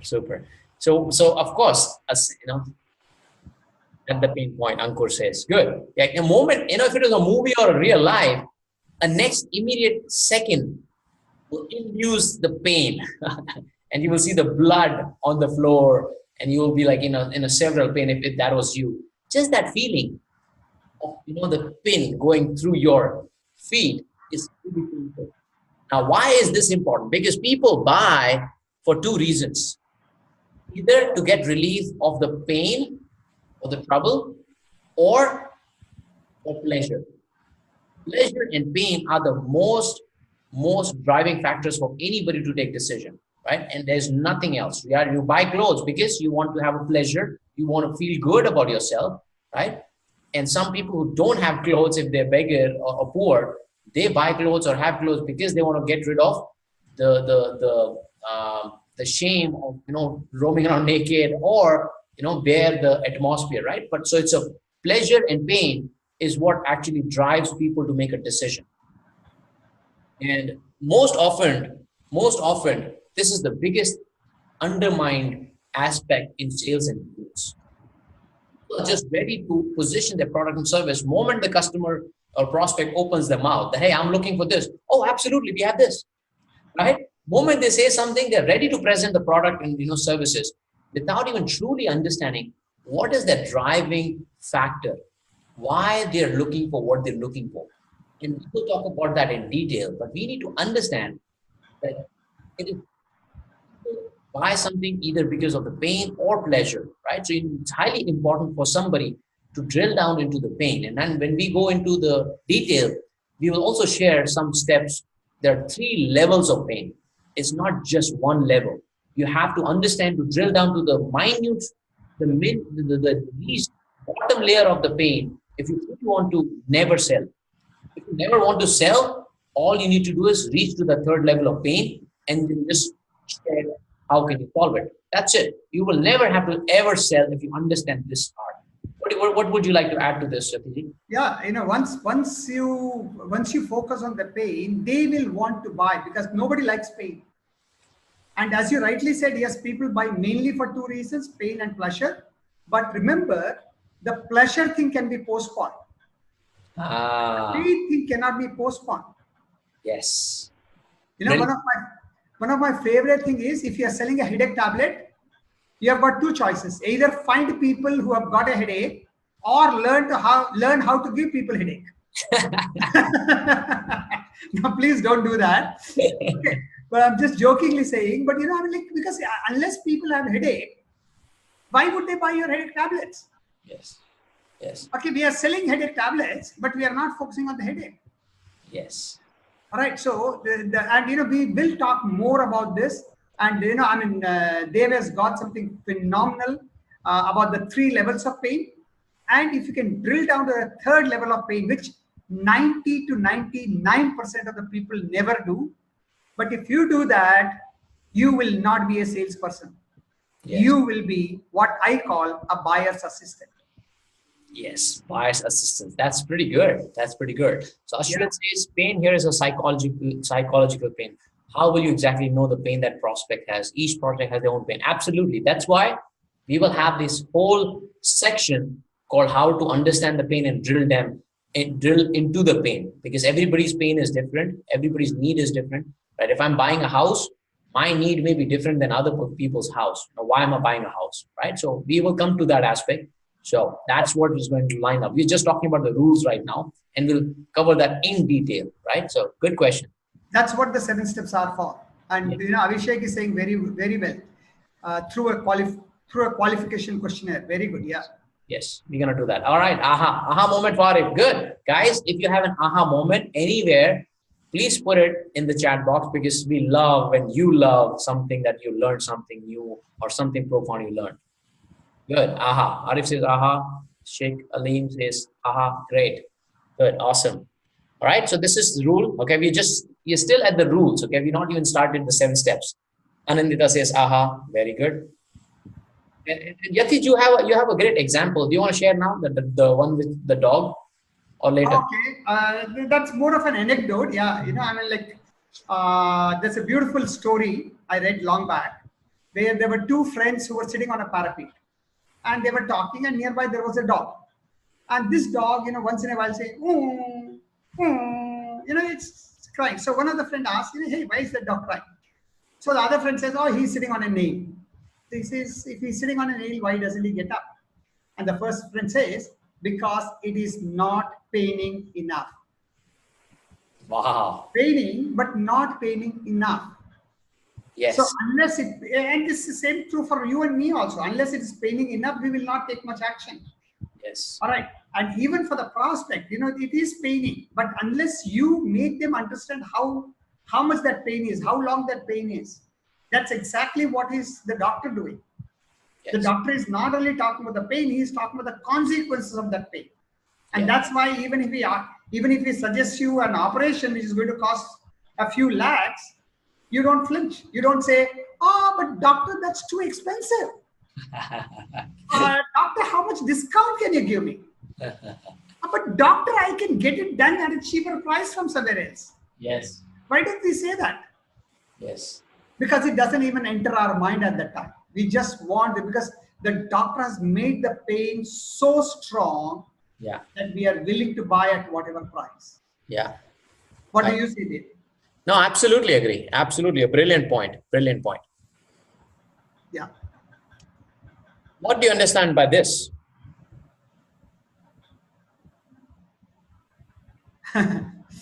I love this. Yeah.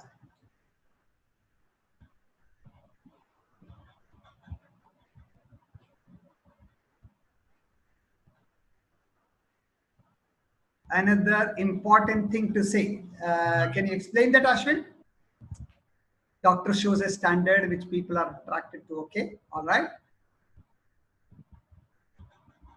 And we'll talk about how you can do that. Beggars don't show standards, right? And most of salespeople, even though we are the doctors, we act like beggars.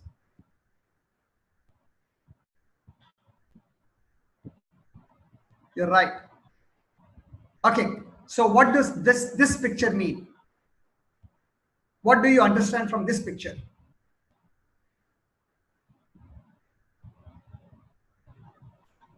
Okay. Beggar, desperate. What else? What else?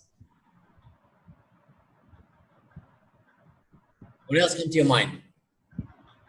Look at his expression. Just pay attention to his expression.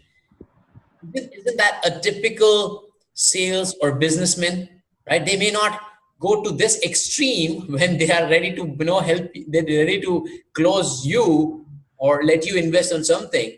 But this is the typical expression that most of the people have when they're about to get somebody to do something for them, right? For them. Act like this.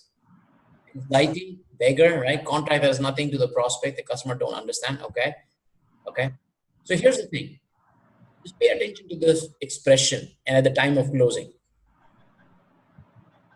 The important thing to learn here is do not be cheesy. What do I mean by cheesy? Very desperate. Yes. Yes. Snake oil salesperson. I don't know where did that analogy come from, but that's very Right.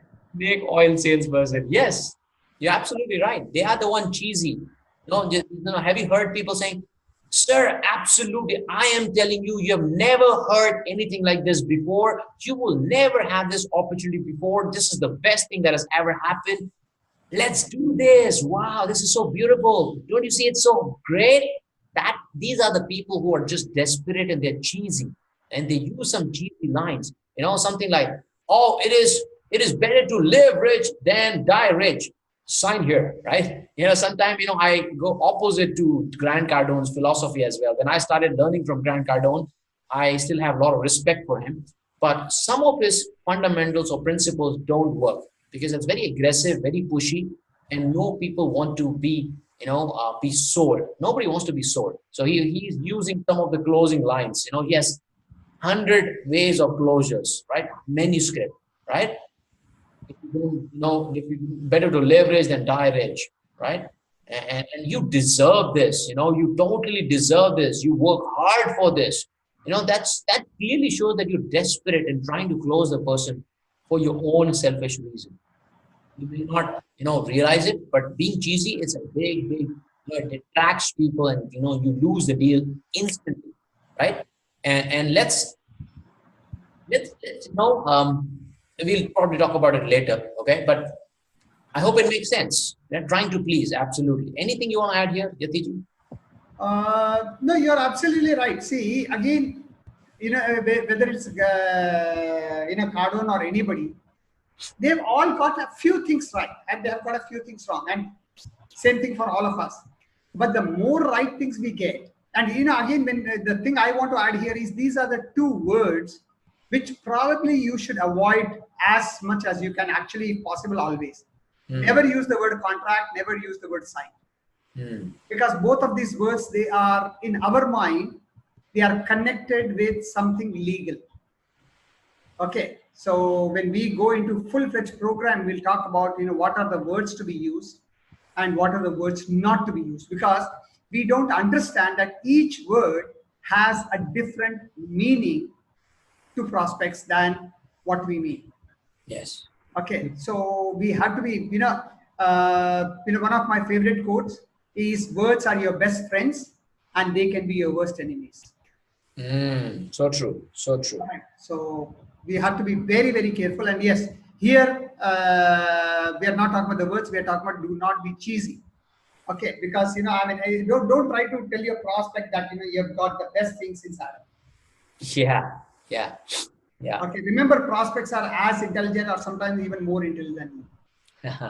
Now today's guy is very much aware of what is happening in the market. They know a lot, right? They're very educated. It's not like back in those days when there was no social media, and the only way they could check credibility and validity was through personal or through references.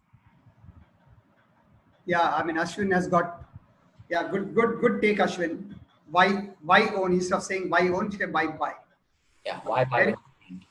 Absolutely. Good point. All right. What do you understand with this? This is my favorite Oh slide. my God, I love this. Every time you put it on, I love that. So look at this kid's expression. What do you understand by this slide? Let's hear from you guys and girls.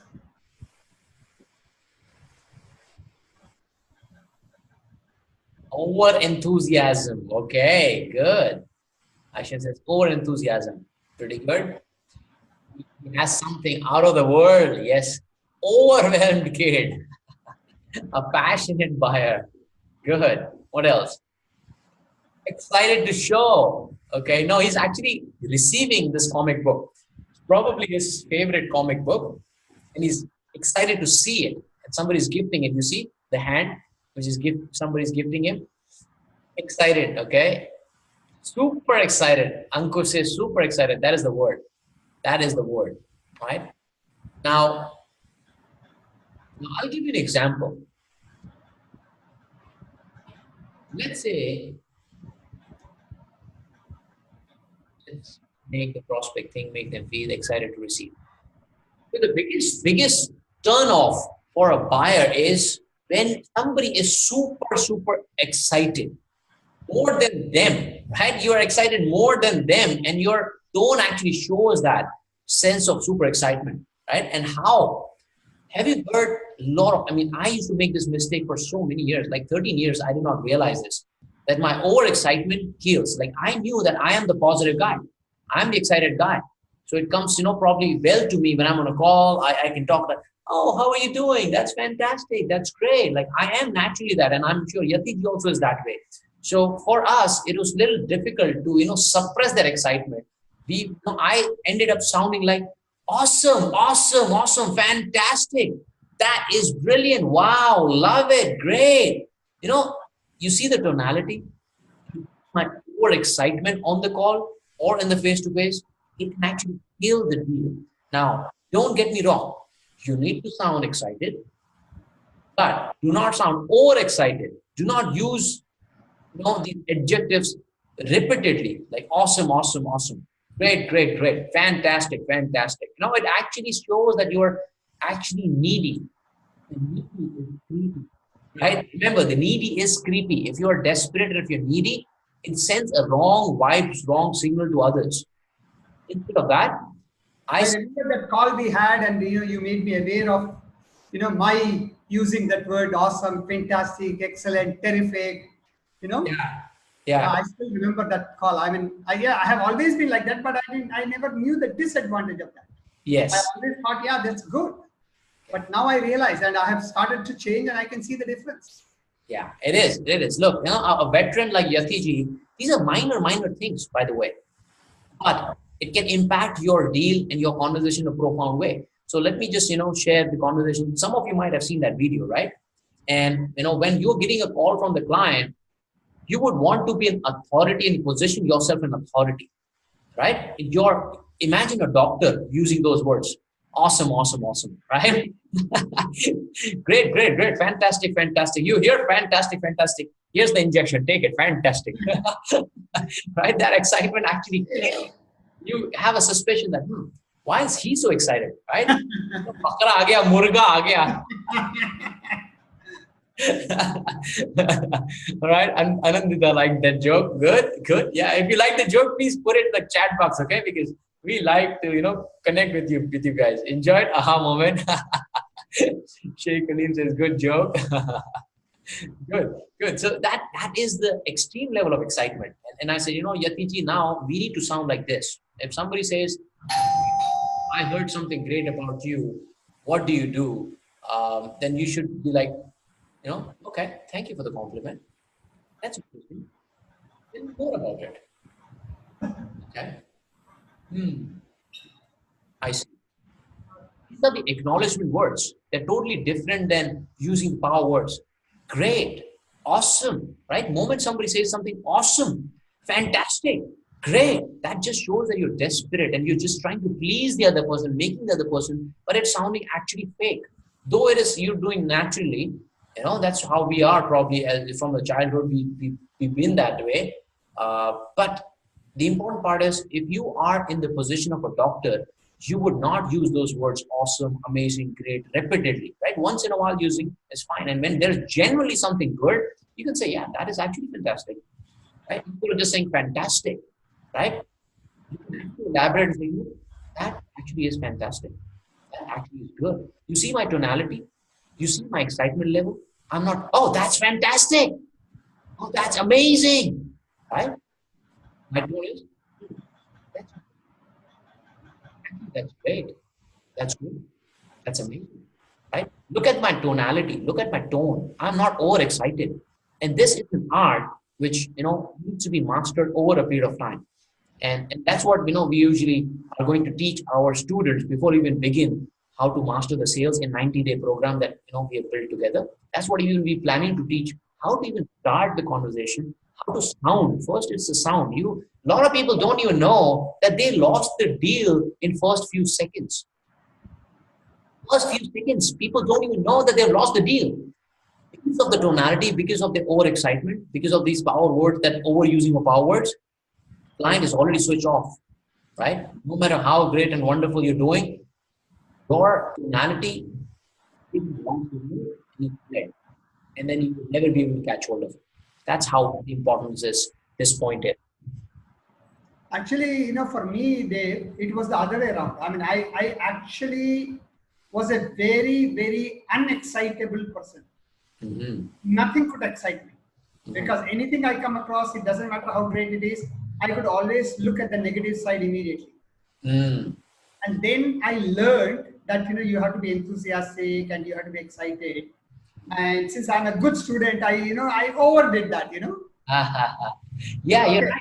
Thanks to you that I realized that yes, I mean what I was doing was good, but I was kind of crossing the boundary.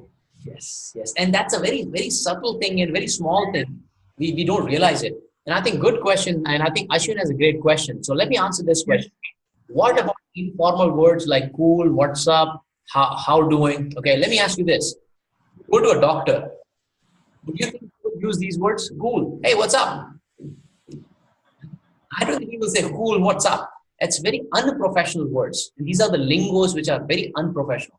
Cool, hey dude, what's up? This is very personal, communicational, at the personal level. And we use these language with a friend. So better should not use those kind of words. How to make a personal connect? Okay, you think the cool and WhatsApp will get you the personal connect? No, you're wrong. See, everybody likes certain words, and everybody doesn't like certain words. So it's not that cool will scare away everybody or cool will make everybody to like you.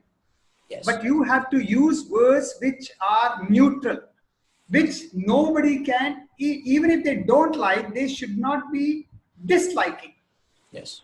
See, one of the rules I have, or what I teach my students is, your dress should be in such a way that nobody dislikes your dress. It doesn't matter whether you like your dress or not, but they should not dislike your dress. So if you're dressed formally, okay, at least nobody will dislike that. Mm-hmm. If you're dressed informally, some people will like and some people will dislike. Yeah. So cool, what's up, how doing, all these words, nothing wrong with those words, but not everybody likes those words. Yeah, yeah. It's like, somebody reaches out to me on social media, without them knowing me, I knowing them, they say, hey bro, can you add me? Like, it comes across as a person who does not value or respect, there's nothing wrong. The person is genuinely saying that, hey bro, right? But you think I'll go and tell Dan Locke, hey bro, what's up? Right?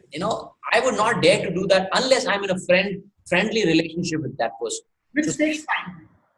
After some amount of time, yes, you can yeah. call, but you will know what their taste is and they know what your taste is. So it should be fine, but not in the beginning. Not in the beginning. So how to, build, how to make the person feel close, we're going to talk about that. We're going to talk about when we go into the sales process. You don't have to use any of those cliche words. These are the cliche words, by the way. Don't word the cliche words. Be natural, be genuine, and be neutral. That's how it is. Okay. But we'll get into that detail. And you're right, Ashwin, that we need to make the prospect feel close. So we will talk about that. And also says, but will give energy to other person, right? Yes. But again, how much energy? is the question. Because again, I used to do that, say till not even a few years back, till a few weeks back, I used to do that. It was only after Dave and I became close, and he made me understand. Previous to that, I also used to think exactly what you're saying, Sheikh. That it gives energy to the other person, and I'm over a period of time, I have become a naturally energetic person. But now I understand that if I want to be treated as an authority, okay, I mean, I have a choice. Do I want to be their friend, or do I want to be an authority? If I want to be their friend, fair enough. But if I want to be an authority, because only if I'm an authority, people will buy without thinking twice. Yes. Yes. Absolutely. You need to be the authority in your field. So we'll talk about that later, but good question, right? So do not be overexcited, right? And we already discussed this, cheesy and overselling. We'll not go into detail. Right? Overselling also kills the deal. Now this is very, very few people understand this, and hardly handful of people actually practice this. And ever since I started understanding the concept of learning to say no, my business, my everything just started going up and up, right? So as a salesperson, we typically are the yes man, right? Can you do this? Yes. Are you available this time? Yes, right? All the time, yes, yes, yes, yes, right? Because that's what we're supposed to do, right? Because we're the salespeople. Wrong. More no you say, more yeses you will get. Okay. And I'll give you a typical example of this. Okay. And again, don't get me wrong. Don't just keep saying no to everybody, right? You need to have a good pipeline as well to have that power and embrace the power of no. But let me give you an example. So I was checking out the printing company to get my next lot printed, right? I wanted to change the printing company. So I said, okay, I'm looking for a printer, and I found one person who had great reviews on Google. So I went to that person. I said, you know what? I am looking to get this book printed. He asked me, okay, how many copies are you looking at? He looked at the book. He said, how many copies are you looking at? I said, roughly about 500 to 1,000. And the next thing, what she said to me, I was so happy, and his respect in my eyes just went double or triple. You know what he said? He said, you know what? We do not mind printing it for you, but honestly, I will not suggest you to go with us. It will be an expensive deal for you because we are in a digital printer. You want somebody like an offset printer who can print this book in masses. Our book will almost cost double than what you're going to get from the offset printer because it's a bulk printing. Then I said, wow, a genuine person who is saying no to his business, he could have said, you know what? Sure, we can do that. This is the price. And then let me choose, right? This is what typically sales and businessmen do. That, oh, yeah, sure, we can do that. Absolutely. Here's the code. Here's the price. And then we think, why do I have to tell him no? Let him decide whether he wants to go for it or not. If he feels it's expensive, he will not do it. If he feels it's not expensive, he'll go for it. But what's going to happen in long run? I will find out, whether I go with him or not. I will find, oh, is my voice okay? In between, it is breaking. It's breaking. Going, yeah. Okay. Is it breaking for others or is it just for Yatiji? It's okay, right? I'm not breaking up, right? Okay for me? Okay. So maybe Yatiji, your maybe net sometime may be fluctuating. Okay. Okay, good. So, voice is breaking between. Okay, all right. Well, I am here at a stable connectivity, so I think my internet is fine. Good. So he said, when he had power, he had everything. He could have said yes to me, and he could have given me the code easily and let me decide. But just the fact that he said no to me, my respect went up for him. And not only that, he even gave me a reference of one person, and he gave me the number, said, hey, these people, that person will help you. And guess what? I'm actually going ahead with that person's business. Like, I will not even think twice, and I'll go with that reference because he already won my trust. And whoever he's recommending, I'm sure that person will also be trustworthy because coming from the point of trust, right? And going back, he lost probably the deal right now. But guess what? He's won a customer for life. All my next billboards, like what you see, all the boards and printing, pamphlets, everything, who will I go to? Of course, I'll go to that person, Nitesh, right? Though he is very far from my place, but I will still travel all the way, half an hour, 1 hour, go there rather than go next door, because he won my trust. And that's the most crucial aspect. When you say no to somebody, the trust level goes up. Because have you seen a salesperson or businessman saying no to a client? Rarely, rarely. And somebody who does automatically elevates. People do business with people they like and they trust, right? So this trust level is the most important. And more often you say no, more yeses you will get. And another example. Yesterday, I had my whole day workshop like this. Quit 9 to 5 rat race and build business around passion. I wanted to tell you to share that, and you have shared Okay. it already. Yes. Yeah. So yesterday I had that session, and at the end of the session, of course, I presented what my Passionpreneur Mastermind program is all about. 1 year engagement. It is not cheap. It is very expensive. It runs into lakhs. At the end, I said, who would want to be part of this? Two people messaged, in the box that I want to be, I'm ready. They're ready to pay lakhs. But I told 3 of them, I said, I don't think you're ready yet. And by just saying no to those lakhs, what happened now? Other people who are listening, they said, oh, wow, Dave is mentally, he will be adding. And of course, that is my point. I will not onboard any client who I feel I will not be able to impact right now, or they're not ready right now. I, of course, have few criteria. One, I win everybody's trust. But most importantly, those 3 people, I would have won their trust the most, right? One of them was based in Australia. One of them was based in Australia. One of them was in US, and one in India. So 3 of them, they automatically start trusting me now. When I'm saying no to them, in future, when they are ready, or when I give them again an opportunity, for sure, who would they want to do business with? Of course, me.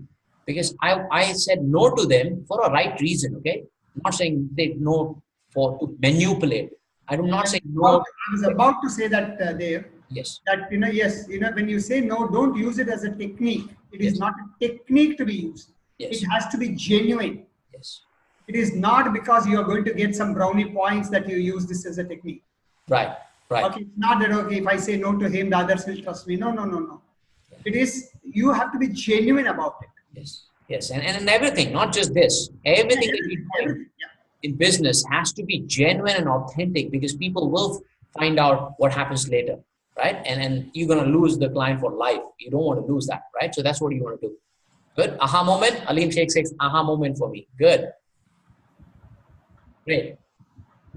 Anything? I think that's all from my side on this slide. Anything you want to add, or move on? No, I already shared what I wanted to share, and that is, don't use it as a technique or something. Got it.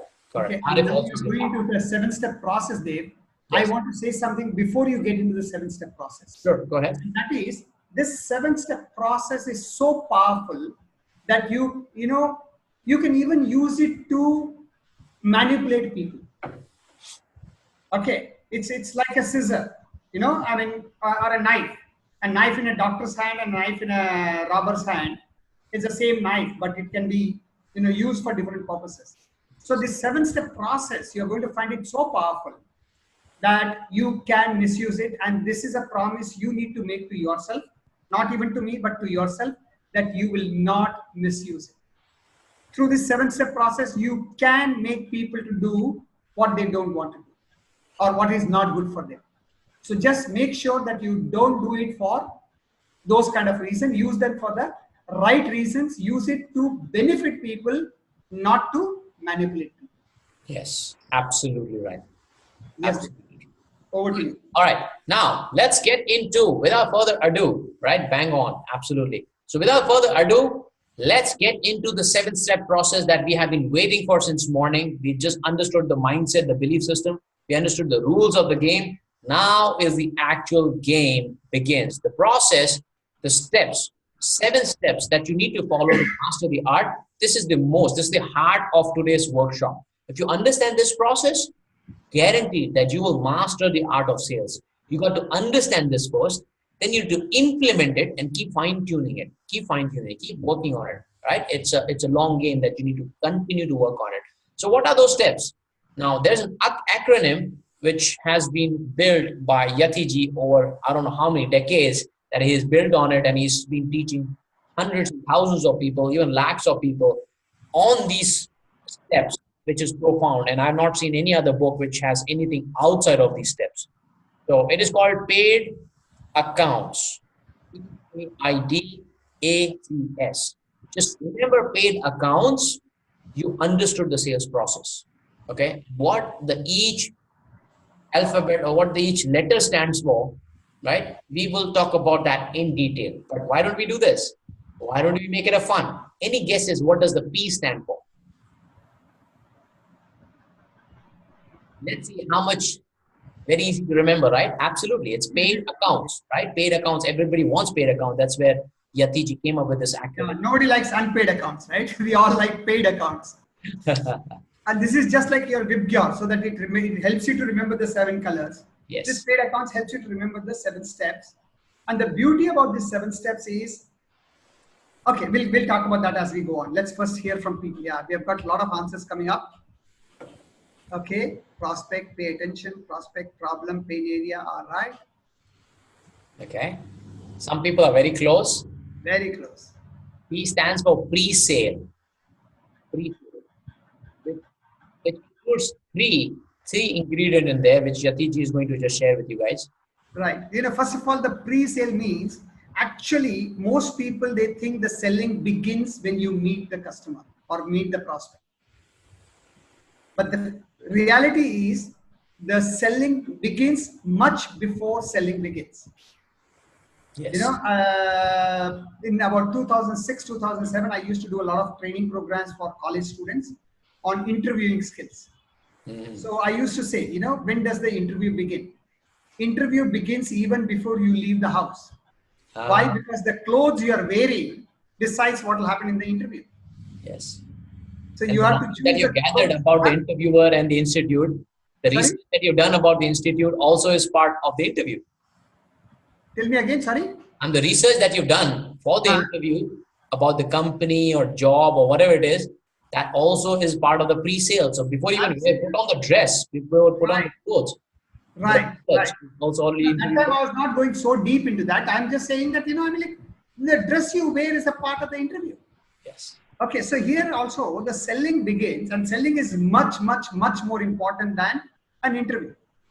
Okay, so in pre-sales is what you do even before you meet the prospect. So as Dave rightly said, pre-sale has 3 parts. Okay, the first one is preparation. Okay, preparation. Second one is prospecting. No, sorry. Second one is positive expectation. And the third one is prospecting. And what we will do is we'll go into those 3 steps a little later when we talk about each step in detail. Right now, we are just going to share the acronym and what does each letter stands for. And then we'll go deeper into each of those steps. Super. What do you think, Dave? Yes, absolutely. All right, so let's understand what do you think A stands for then? Right, let's make it a game, okay? The more you participate, more you'll enjoy, more you'll learn. If you start guessing it now, you learn it more. Remember, even if it's a wrong guess, when you get the right answer, your mind will accept it faster, or your mind will be open to looking at it. Especially when you fault and when you have a wrong guess, you remember it very well when you give the right answer. Attitude, okay, good. Access customer, attention, okay. Attention. Approach, okay. Yeah. Assess customer, all right. Good. I think analyze customer needs, approach. Samiksha says approach. I think a lot of you got it right. Yes. Approach and attitude. Okay? And we'll go into details soon. So those of you who wrote approach or attitude, both of you can clap for yourself. Pat yourself in the back. Good. All right, good. What does I stand for?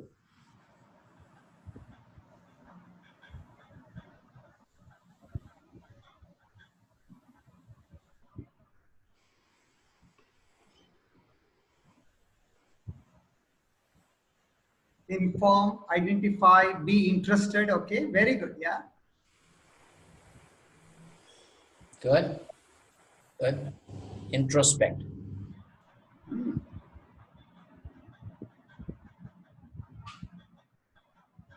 Good. All right. So I stands for Alim, I Sheikh, think. Sheikh got it right. Absolutely right.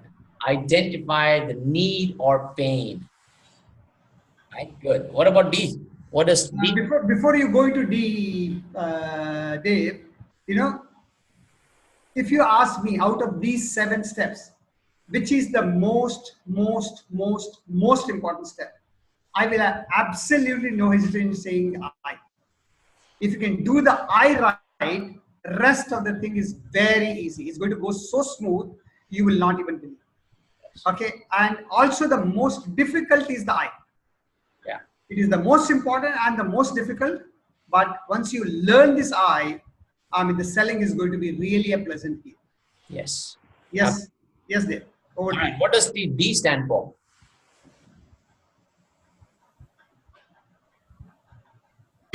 Some people already started guessing D, A, C, S. Delivery.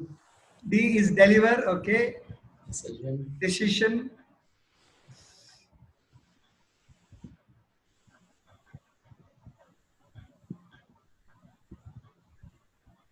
Guess. Don't worry about right, wrong. Just guess. Yeah.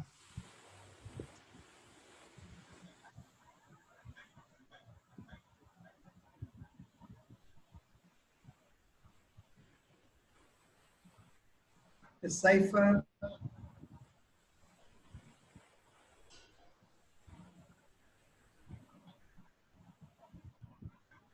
Wow. Sake, you're doing my job. Come on, guys. Very good. I like that. All right. D stands for demonstrate. Demonstrate.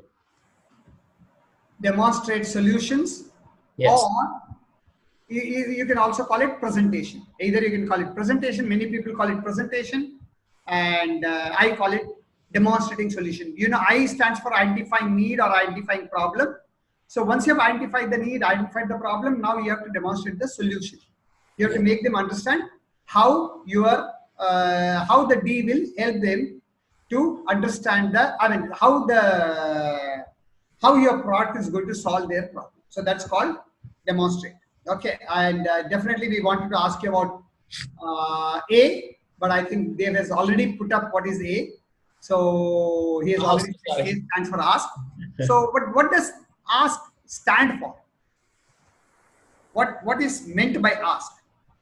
A is for ask, fine. What is ask? Ask what?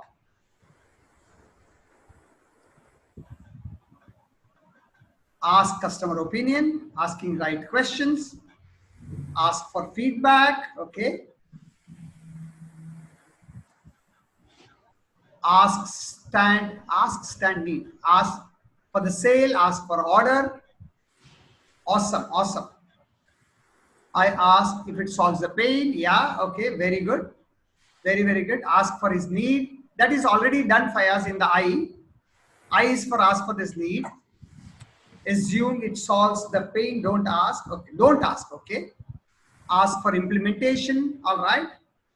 Okay, I mean, I won't say anybody got it wrong, but some of those things have already been covered. Okay, for example, ask for his need and etc. is already covered. So here, there are a couple of people answered. Ask for the order. Yes. Ask for the order. So this here A stands for ask for the order, which is also ask for doubts if any. We'll come to that, Varun, in just a minute. Okay, but ask for the order. Now, in the sales language, it is called closing. Okay, now the funny thing is, all of us, when we go to meet a prospect, we go there to get an order. That is the primary purpose of our making everything, of our making a call. But most of the salespeople, they are so hesitant to ask for the order. They are waiting for the customer to give them the order. Okay, because they are so scared. The reason why they are scared is they say, oh, what if he says no? What if he says no? And as Dave says, okay, no is the beginning of what, Dave? Yes, of course. Absolutely. No is the beginning of sales. The selling starts Yeah, it only actually after the starts. customer says no for the first time. Mm-hmm. Until that time, it is not a sales call. It is just a presentation call. Yeah, Right? absolutely. A stands for ask for the order. Good. What Okay. does C stand for? Good question. Okay, we probably need to hurry because I think we're running a little late. We have a lot of things to cover. Yeah. Oh, already 12:20. Okay. I mean, C is closed. That's A, Abhishek. In this particular example, A is closed. A, ask for the order, is closed. Contract, okay.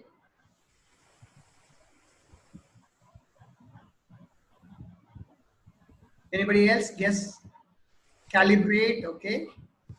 Contract, fine. Customer feedback, okay.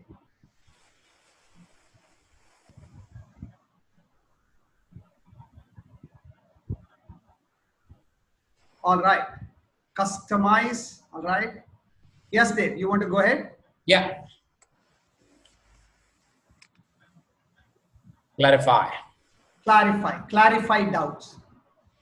Okay, now many people ask me, uh, okay, you clarify doubts. You can also, in sales language, you can also call it handling objections. All right. Now, many people ask me, Mr. Aitras, don't you think that handling objections or clarifying doubts should come before the ask for the order, before closing? And my answer is no. Why no? Because if you are until you ask for the order, they have no doubts. As long as you are making a presentation, they are just nodding their head. Mm-hmm. Oh, okay, very good. Okay, etc.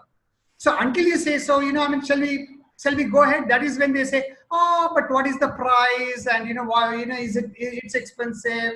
I have to think about it. I'll get back to you, etc., etc. It happens only after you ask for the order. Only after you make a close, they come up with objections. Yes, Right? absolutely. And I Absolutely. don't call it objection handling because actually, if you really ask me, if you have done PAID properly, then there will be no objections. There will be only doubts. There will be only some questions. That's true. Because if you have already identified their need and you have shown them how your product or service is going to solve their problem, why are they going to object? They may think it's expensive. They may think they can't afford it, but that's more of a doubt rather than an objection. Yes. Okay, and Dave and I, we have got our own method of handling those, whatever you call it, excuses or objections or doubts, and we'll go into that a little later. Absolutely. Good. Absolutely. Yeah, that's the section you'll love it, I'm sure. What does this S stand for? Last but not the least, S. All the work we did for S. All the 6 steps we did is what for S. Sale. Okay, sale. Good, sale. Right, it actually stands for 3 things. Right? Stands for sales, sell, steal. But at least everybody has got it right, everybody is talking about sales. Yes. Everybody got right.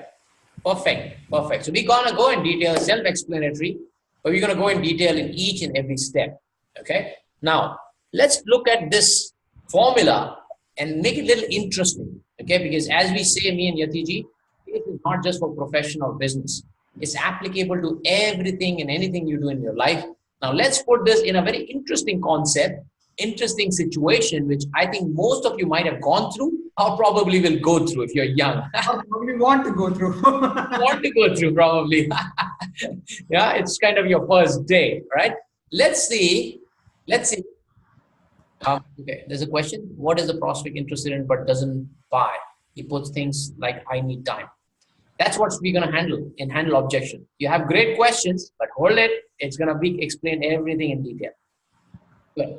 So let's assume that there is a person. Let's say his name is John. Okay. And John is looking for his soulmate. He wants to get married to a girl, and he's been, not been so successful now because he did not know there is a process. There is a formula to get the soulmate, to get married to a soulmate. Now, let's assume that he goes through Yatiji's and my 90-day transformation, sales transformation program, and he starts to understand, wow, I can use this for anything and everything in life. I can use this to get married to somebody. Now, what would he do? He's on a first date. Of course, he needs. Dave, do you remember yesterday's quote? Yesterday's message from one of our participants, how he used it to get 100% rating on customer satisfaction survey. Yeah, CSS survey, Jashwant, Survey, yeah, Jashwant, yeah. He's one of our member, one of our mentee based out of China. And he sent this long message saying that, I attended your workshop last Sunday, Saturday, last Saturday, and I used those concepts to our CSS. And I realized that sales can be applied to anything in life. It's not just about, when you're in sales profession or in business. He used it to get the best customer satisfaction. Said, we were expecting about 80 or 85% customer survey. When we were discussing and engaging, when asking him the right question, and when I was thinking from their point of view, when I had the outcome in mind, I got 100%. And he put a long message, and he also shared how he did it. Unfortunately, we cannot share it because it's confidential to his company, and the client might know it. But yeah, that's a classic example that these are the techniques, these are the process. You can use it for anything in life. So let's help John getting married with this process, right? So assuming that he was struggling in life, finally he found the process through us, and then he starts preparing for his first date, right? And what does he do? At the beginning, he will go through paid accounts, same thing, okay? Same process. He will go through pre-sales, which is he will do the analysis. What bars are available? How many clients are there? How many girls are there in those bars? He will do the scanning. He will do that prospect. What are the best places to prospect? Is cinema the best place? Is the bar a best place? Or is the social charity is the best place? I don't know. Where are the prospects? Where are the market, right? That's what he will do. And then he will have the positive outcome in his mind, right? Because if he wants to win somebody's heart, he cannot be a negative person and win it, right? He needs to see himself getting married to a girl and finding the girl of his dream. That's what, couple of things. And then he need to build his prospecting strategy. How is he going to prospect, okay? So that's what he's going to do as a first step. Then what he's going to do? He's going to use his approach, right? He's going to find, okay, what would be my approach, right? I understood that this is where the places, let's say club or a pub or a dance, whatever club, disco, whatever. I'm going to go there because why? That's where the women are. That's where the single women are. And I'll go there. Or it could be in a temple. I don't know what kind of mate, what kind of soulmate he's looking for and how he can, in social gathering or whatever, in marriages, in different marriages. So he'll approach them. How will he approach? Should I use some cheesy line saying that, can I just approach a girl saying that, hey, did that hurt? And the girl will be like, what? I heard that angels fall from the sky. You want to know, did it hurt when you fell down? Like, wow, is that a cheesy line? Ali Sheikh had said, aha, for that, I think, process. Is that the cheesy line I'm going to use? Or would my approach be very genuine and authentic? I'll just go and compliment them on something. Oh, wow, I love your sandal. Oh, I love your purse. Right? Girls like compliments, and I think everybody likes compliment. Can I start with that approach? Right? And what about the attitude? Can I have the attitude like this? A dull person? Or do I need to have a very confident attitude and I have to have a good body language, a good posture, good tonality, friendly tone? Or, can I go and use this tone? Hello, I like your sari. I like your shoes. Right? Can I use that tone? Or will I go and be a little humble and be nice? Hey, I like your shoes. Right? Little voice. Now we're giving you the dating tip one-on-one, okay? Just to make it a little more fun, right? So he'll decide, okay, I need to be dressed. But, their sales tips are free. Dating tips are chargeable, right? Actually. Alim says, good joke. He liked it. I don't like the joke. Aha moment. Good. Right? So That's when he will understand, okay, my body posture is good, my dress is good, my research is good, my approach is good. Okay, now what next? Okay. Then let's say I meet a girl and I start a conversation, right? And I start a conversation with one person, two-person, whatever it is, and I'll probably have more people so I can pick and choose who's the best soulmate for me. Then what I will do is I will actually identify, if I'm John, I will identify, hey, what does the girl like? Does she like more of chocolates? Does she talk about some certain things like dogs and puppies? What does she like? What does she love doing? Does she have a hobby, painting, whatever it is? I will identify the need and drill down. And again, I'll use the 80-20 formula. A guy who just keep talking about themselves, obviously girl will never listen, will go there. Girls, I'm sure, would love to listen. I mean, other way around also. You want to actually ask them the right question. So what do you like doing? How do you hang out? What do you do on weekend? Oh, I love this. You keep giving compliment, keep asking the right questions. You gathering the data, gathering the need, and then you do the analysis. Okay, wow. Now I know this girl likes this, this, and this. Now here's what I'm going to do next. Then I move to the next stage. I should say, girlfriend. I did at one point of time. I did when one point of time when I was dating my wife. That time I had 3 or 4 girlfriends. Hey, don't tell this to my wife, okay? All right. So I remember, when you say, I remember one cheesy line. It says, "Love 3, choose 2, marry 1." Good one. I like that. All right. So let's so John is again moving through the sales process. Okay, look, it's not like you can walk up to a girl and just directly try to close a deal, right? It's a process. You can't just walk up to the girl. I mean, like, I like you. Would you like to get married? Yeah. Would you like to get married? Or your place or my place? That's even one step further, right? All right. You cannot close a deal prematurely. You need to actually go through the process. So he went through the 3 steps. Now he's going to the 4th step, which is, any guesses? Which is the 4th step? You guys remember? Take a guess. What would I do with the D? She says, I hate you. Yeah. Demonstrate. Absolutely. So yes, absolutely. Demonstrate his talent. So good. So he'll demonstrate his love, his care, his affection for that girl, right? How would he do that? Probably bring some flowers for her, bring chocolates for her, give him some nice compliment, send him some nice videos, voice notes, all that thing. He'll demonstrate his love and feeling for her, right? Then comes the most crucial aspect people actually afraid of, especially in relationship. People are afraid of asking for a close, asking to get married, right? How will he make her feel that she needs to get married? Well, that's a good question. When you go through this process, you will, by the time you realize that is she a right fit or not. And when you genuinely care for that person and you genuinely show your care and love, girl will fall for that person. If not 1 month, 2 months, maybe 1 year, 2 years, eventually it's going to happen. Again, it's a sales process, right? Again, this is a typical example of relationship, which may take longer than that. Close may be shorter, but we'll get into that detail, okay? Just as you're talking, Dave, I realized one thing. You're using the sales process for dating. I want to use one dating tip for sales. And that is, you will not propose to a girl. You may go through the 4 steps and still you'll not go to the 5th step unless you feel the girl is right for you. Okay. Whereas we don't use that in sales. We don't even think whether the prospect is right for us. We are so desperate to make a sale that, even if we know that this prospect is going to be difficult to please, we will probably still try to, get an order from them and then repent much late Why do you get that prospect? Because as you said, 20% of the prospect will give you 80% trouble. Yes. I love this. This is my aha moment. We try to please all the clients and try to close all the deals. Whereas go back, you need to learn, pick and choose which client can you actually help, who can you not help.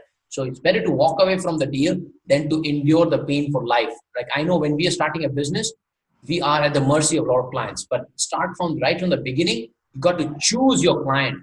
Don't let customers choose you only. They should choose you, but you should choose them as well. So it's a win-win for both. and identifying the need and pain. If that is a place where you feel that she's not the right person, you're not the right fit, or she's not the marriage material, or she's not ready for the marriage material, that's okay. You guys, go and try the same process on somebody else, right? Use the same process. You have so many girls out there. There's no definition, there's so many girls out there, right? Aha moment, Vanandita, Ashwin. Lot of aha moments there. Lot of aha moments. And this is profound. A lot of people don't understand this. They say, you heard a lot of clients firing their vendors and sellers, right? Have you heard vendors and clients firing their clients, firing their customers, right? A supplier or the salesperson or a businessman firing their clients. That's what you need to be, right? If that client is not a right fit, is a pain, you need to fire that person. Better to walk away from that little, whatever money it is, because the amount of energy that you will save, which you can use for other people, will be huge in terms of return. So great point. Yeah, demographic profile for customer, is that correct to understand customer? Yes, I think we will talk about that in detail, okay, later. All right, so let's move in the process. And that's the time when he asks for a marriage. What's going to happen? Either a yes or a no, or a clarification, or whatever it is. Then he will still continue and he will clarify the objection. Oh, how will you handle? My parents are strict. You eat veg, you eat non-veg, whatever it is, right? Your belief system, your income, whatever it is, you will clarify and you'll handle all that. Oh, I'm going to do this. I'm going to do this. Assuming that they are right fit for each other, right? Then comes the final part. Sell, seal, and service. And then once you get married, keep servicing her for whole life. or depart, happily depart. Ali Sheikh like that. Good. All right. So that's how this process works, and it's going to work on everything that you do in life, provided you understand this, implement this, and master this. I love what Varun is saying. Along with learning sales, I might get married because of this seminar. Good one. Don't forget to send us the invitation, Varun. Yeah, we will love to come there. We were the people who gave you the process, remember? All right, good one, good one. See, I enjoy this. When you guys are interacting with us, it becomes very fun. It's not just a boring one-way session. Good. One doubt. Yes, go ahead. I like Ashwin. He has got a lot of doubts, but I think most of your doubts will get clarified once we go through each detail. But yes, go ahead.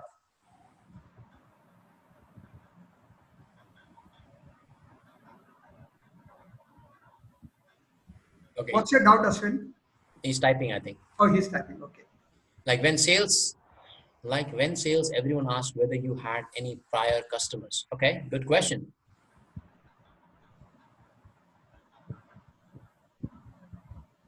Okay, so, yes, again, that does happen. Okay, how to get the first set? Yeah, we'll come to that. Okay, and trust me, once you go through this process, that question itself will be so rare. Because see, the reason the prospect is asking that question is they are not convinced about what you are saying. Yeah. You have not won their trust. Yes. You have, trust me right now, Ashwin, that by the time if you complete this process, very, very few people will ask you that. Okay. Yes. If somebody is asking you that, it means there is something lacking in your selling skills. Yes. What is your take on this, Dave? Absolutely right. Absolutely right. We will come to that. And just to give you an example, how are you going to handle that? By asking them the question. Oh, sure, that's a good question. That one of the most important aspects you're looking for when you hire a vendor like us? Like, are you looking for somebody who already had a lot of clients? Is that the biggest important thing? Yes or no? He said, no, I'm just curious. Sometimes we don't even know that's really an objection. It's just, he's just asking casually and we feel, oh, it's an objection. He's going to decide whether it's going to happen. No, I'm just asking normally, right? Or sometimes I said, yes, it is important, for me to see. Okay, look, are you, looking for somebody who's got a lot of clients, a lot of experience, who can deliver those things for you? Or are you looking for somebody who has a new beginning, new start with new innovative ideas which nobody has implemented? Are you looking for those? Because to be honest with you, I can go ahead and tell you that I'm serving a lot of people, but unfortunately, it's not true. I started my business, but I can guarantee it. If I get an opportunity, you will see how I am different than others. right? But I want to be very honest and upfront, and I want to tell you how it is, rather than just starting a relationship in a negative note.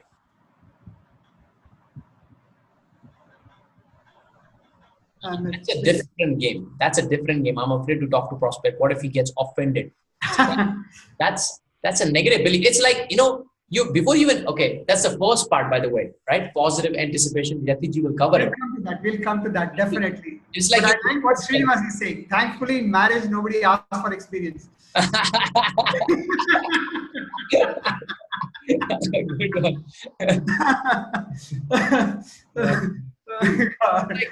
It's like, Ashwin, good point. Okay. It's like you're going to a girl and in your mind, you think, oh, she will not like me.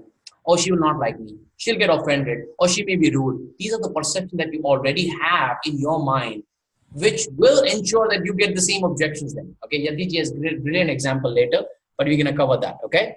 Good. Sheikh Aleem says, aha moment. Good. All right. All right. So let's start from the step 1 and 2. Let's cover first couple of steps before the break. And then we'll cover that after the rest after the break. Okay. What do you understand by this? Is getting ready for the first date. Giving full body vaccine.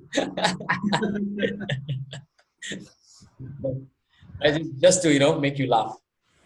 Right? So this is called, the first stage is pre-sale and prospecting. I'll let Yatiji elaborate on this. Okay. No, the first step is preparation. Oh yeah. In the pre-sale, we are talking about preparation. Yes. Okay, and most of the salespeople, they are expert in going out and starting with their sale rather than actually trying to understand what is the preparation.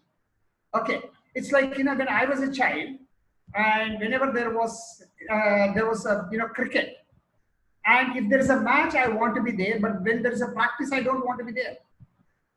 Anybody can relate to me? As a child, okay, if people call us for a practice, we are busy. And if they call us for a match, we are ready. Has it happened to any of you? Anybody can relate to that? Or other way around as well. And if I'm playing cricket, I want to bat, but I don't want to field. I don't want to field. Yeah, absolutely. Yeah. I just give you the batting or give you the bowling. I don't want to field. Yeah. Always. Always. Correct. Yes, absolutely.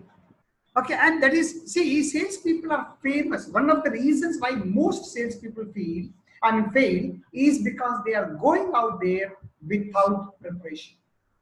Okay. They have overconfidence. They think, I can handle it. Okay. Now imagine, how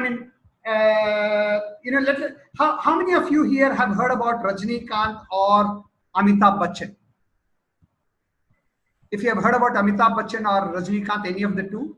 This is the wake-up question. He just wake up. No, he's awake. You know whether you are here or not. Right? Now just imagine that Amitabh Bachchan, or okay, let's say Rajnikant, because right now I'm in South, right now I'm in Chennai, so let's talk about Rajnikant. So Rajnikant has to go for a shoot. Okay, and Rajnikant goes to the set and says, okay, director, tell me what to do. Okay, and I'll do it. Or does he prepare? Does he take a script beforehand, practice at home before they come to the shooting? And I'm not talking only about Rajnikant or Amitabh Bachchan, but any actor or actress. Do they spend a lot of time preparing and practicing before they go for shooting? Or they just go for shooting and then, I don't remember that word, which they just fake it out. How many of you think that they prepare? If you think they prepare, just write P. They prepare and practice, write P. Yes, they prepare. P, yeah. Absolutely. P, yeah. Okay, now coming back to this example, here, whoever the actor is, they even know the lines of the other person. They know what the other character is going to say. In spite of that, they prepare. Whereas in sales, the challenge is we don't even know what the prospect is going to say. Correct. So don't you think we need much more preparation than these actors? Right. They take the script of dialogues. Okay, we don't even have a script. We don't even have a dialogue. And our dialogue is going to be one-sided, remember, because we don't know the dialogue which the prospect is going to say. So we need to have much more preparation than even the best of the best actor. Okay, and if we don't do preparation, see, there's a beautiful quote I read long back, which is, if you don't practice before you play, when you play, it will look like you're practicing. Ah, I love that one. Right? Love it. Yeah. You know, or another quote which has 5 P's. Proper planning prevents poor performance. So I will say here, proper preparation prevents poor performance. But we don't have any preparation. We have not even, I mean, we'll as we go along, we'll talk about what are the preparation and other things. But right now, I'm just trying to emphasize on this word called preparation. The more you are prepared, the easier the whole process will be. How many of you agree? Just give me a yes if you agree. Sheikh says, aha, bang on air. Yes, yes, yes. Correct. Preparation is first step to success. Yes. Right. Okay. So you want to add anything there? Or shall we move on? No, I think absolutely right. You know, anybody on this planet Earth, be it actor, any professional will always prepare for anything. Be it the politician, you know, you think the politician just go on the stage and speak? No. You think any cricketer just go ahead and, you know, plays the cricket? No. You think any wrestler, they go ahead, they study the opponent's move, right? They study everything. We all have seen Dangal, right? What did, you know, Amir Khan do in actual movie? That he saw so many videos and he said, okay, the other person is doing this, you should be doing this. What are they doing? The match had already begun. Before the match had begun, it is in their mind, they were analyzing a lot of things. Same thing, cricket, anywhere, they analyze a lot of things. They prepare before even anything, you know. When you go to the gym, what do? Do you go to gym and just start doing dumbbells? No, you do warm up, right? You let your body condition your body. So that's where how important the preparation is. Now, preparation can be in 2 points, right? One is before you even start your business, you understand the market and all that thing, need and everything. And the other side, the preparation can be when you already have a scheduled meeting. Both places, it's important and vital, right? And most of the people, I think they do a decent job, I would say, if not a great job, to understand who the clients are, what the market is, what the demand is, so and so forth. You know, I would not generalize it. A lot of people do it, but most of them, they fail when they're about to meet a client. Like if I have a meeting with somebody, I want to know everything about them, right? What kind of, you know, business they are in, what challenges they have, who are their clientele, what products they sell. How will I be able to, you know, have a right conversation with them and understand their pain point before even I get on the call? So I know what is going to happen. I can see it in my mind how the call will be, how the flow will be. That is because of my preparation. I used to feel at this and I used to go at the mercy of the client and I used to take the call as the call goes. But no, a champion, a true sales champion or business champion, they know how it's going to go and they control the call. They don't be controlled by it. So yeah, absolutely good point. Right. So Giri says how to prepare in sales. Yes. Okay. There are lots of things which have to be prepared and we will go into the details as we move on. Yes. Okay. But right now, let's understand that preparation is one of the most important part of the sales. It comes before the sales, but is one of the most important part. So let's go to the next P. Yes. It stands for?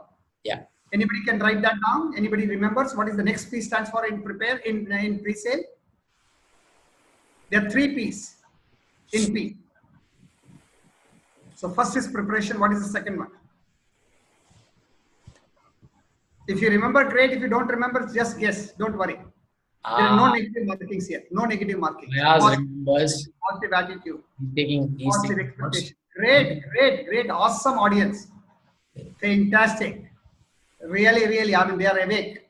Right? Absolutely right. Positive expectation. Now, what happens sales is a game where in the beginning, at least in the beginning, we lose more often than we win. Right? So what happens is, let us say I make 10 sales calls and all the 10 sales calls have all the 10 calls, I'll not even call them 10 sales calls, I'll say 10 calls. Can this be persuasion? Just a doubt.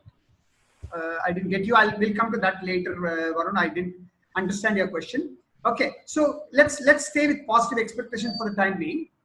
All right. So positive expectation is, I have made 10 calls. All the 10, I got a negative response. So what happens when I'm making the 11th call? What do you think is going on in my mind? Guess. Type your answer. I've made 10 calls. All 10 calls have been negative. What do you think I'm thinking when I'm looking at the 11th call, or when I'm making, when I'm about to make the 11th call? I won't make the call. Okay. Yes. Okay. One is I won't make the call. And if I'm going to make the call, what am I going to think? We carry over the negative to the next person, right? Okay. 11th one will click. Okay. Yes, Srinivas, fantastic. You get negative expectation. The 5th call itself. Yes. Demotivation, right? Okay. So, you're absolutely right. Okay. That, even before I make the 11th call, I have convinced myself that even this 11th will be negative. Because I've got 10 negatives, so I'm going to think it's negative.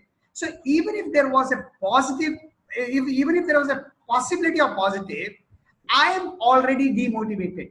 I don't have energy for the 11th call. Okay, and as I think Ashwin said, I won't even make the call sometime. But if I'm forced to make the call because my job is to make the calls, I am not going to make it with a positive expectation. Now, the funny thing is, even when I have positive expectation, I get negative. So if I have negative expectation, what happens? I will get negative. Don't think that because I have positive expectation, I get negative. So if I have negative expectation, I'll get positive. It doesn't happen. Yeah. When I get negative, even with positive expectation, with negative expectation, I could be absolutely, definitely negative. Yeah. Okay. I may once in a while get a positive even with a negative expectation. You had a beautiful story, I remember you shared last time. Right. I remember that, right? Okay. So, this was a salesperson who was going from one place to another. And on the way, his car had a puncture. His tire got punctured. So he opened the dicky and he saw that there was a spare tire. But he noticed that there was no jack. So without the jack, obviously he cannot, change the tire. So suddenly he sees there is a house in the distance and he says, okay, maybe he will have a jack. And then he sees that there is a tractor also. So he says, oh, surely he must be having a jack. And he starts walking towards that hut, towards that place. And as he's walking, as a salesperson, he says, but what if he says, I can't give you the jack?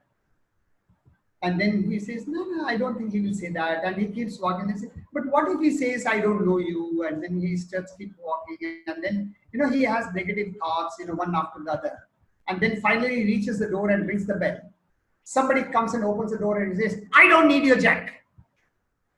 Why? Because by the time he reaches there, he has convinced himself that he will not get the jack. Is that the story you're talking about, Dave? Yes, that's the one. Okay, so many of us, even before we get the negative, we are convinced that we'll get the negative. Why? Because we have got the negative so far. Now, my suggestion, again, don't do it literally, but my suggestion, if you don't have a positive expression, why even call? Yes. I want you to call, okay? Even if you don't have a positive expectation, please do call. Okay, because if you don't call, you will never get a positive. But you know that you have to call. Why not convert? Why not? I think, Srinivas says 11th one will click. Why not you have that feeling that this one will click? And it doesn't matter whether it clicks or not. Next call, again, you pump yourself up and you say, this will click. And all of this will happen once you understand the sales process. Then you will have more confidence in yourself. Somebody said you want to have confidence. The confidence comes from knowing what to do. Yes, Srinivas, each time you're positive, and that's why you are successful. That's why you would get 15 major clients in 1.5 years or something. You said it today beginning. I remember because I think you were early in the call and you were saying this, you were sharing your success. Okay, so you have to be positive irrespective of what has happened. Okay, positive expectation is a must if you want to be successful. It doesn't matter what your past experience is. Rejected first 10 calls, wow. And in spite of that, having the I have different opinion. First, know why I was rejected first 10 calls. Yes, you're right. You must know why you're rejected. But what I'm saying is, even after you know why you were rejected, you have to learn how to create that positive expectation. Ye dil mange more, yeah.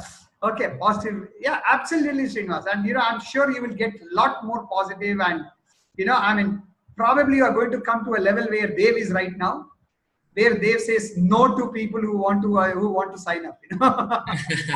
Okay. What do you call it, Dave? Oversubscribe, right? Oversubscribe, yes. Oversubscribe. So probably at the end of today's this thing, you will have then expectation is not of yours, of the prospect. No, both are shared. Okay, I wish we had enough time to go into each and everything. Yeah. Okay, but yes, we need to move on. Yeah, yeah. And I'll give you my example, right? And we'll probably talk about it later. Okay, but have a positive expectation is good. And anything else in this? Last part was. If you have any question, you can ask. Otherwise, we can move on. Yeah. We'll give you a couple of seconds to ask questions. Otherwise, we'll move on to the third part of P. I think we should move on third part of P. Yeah. Yeah. So what is the third part? Who remembers the third part of P? Of pre-sale. Pre-sale stands for positive expectation. Preparation, positive expectation, and prospecting. Yes, prospecting. Fantastic. Yes. And I have just a favorite quote of mine. A salesperson who does not have prospects to see is like an unemployed person. If you don't have prospects to see, you're like an unemployed person. So today we are not going to go deeper into prospecting. We just want you to understand that you should have such a huge list of prospects that even if 10 of them say no, it doesn't matter. When I was in network marketing, I used to help people make a list of at least 200 names. So even if the first 10, 15, 20, 30, 40 people say no, you still don't lose your motivation. You don't still lose your confidence because you say, I've got another 100 to see. Okay, one of the biggest challenge most of us as salespeople have is we don't have a big enough prospect list. True. What is your experience there? Absolutely. And that's why we struggle, our total addressable market, the people that I don't have enough. I always worried. Like, when Yatiji mentioned about oversubscribe, right? Now, I wanted like 20 people in my Passionpreneur mastermind batch, the first batch, right? And I said, okay, it's a high ticket deal, lakhs and lakhs of investment is there. I'm only looking for 20 people. Imagine if I would have only been in front of 20 people and I would have done an engagement only one and that only had 20 people. What would have been my probability of oversubscribing? Very, very less. In order for me to have 20 people, I probably need to connect with 200 people and have the workshop for 200 people. So finally I can shortlist 20. Now, fortunately, when I went in front of 200 people, I did 5 or 6 events across different cities. That's where Chennai and everything happened. That's where I met Yatiji as well. I got oversubscribed. I had more than 35 people signed up. Where I was aiming only for 20 to 25 people, I got oversubscribed more than 50%. It's because I had prospects which were lined up in every city in advance.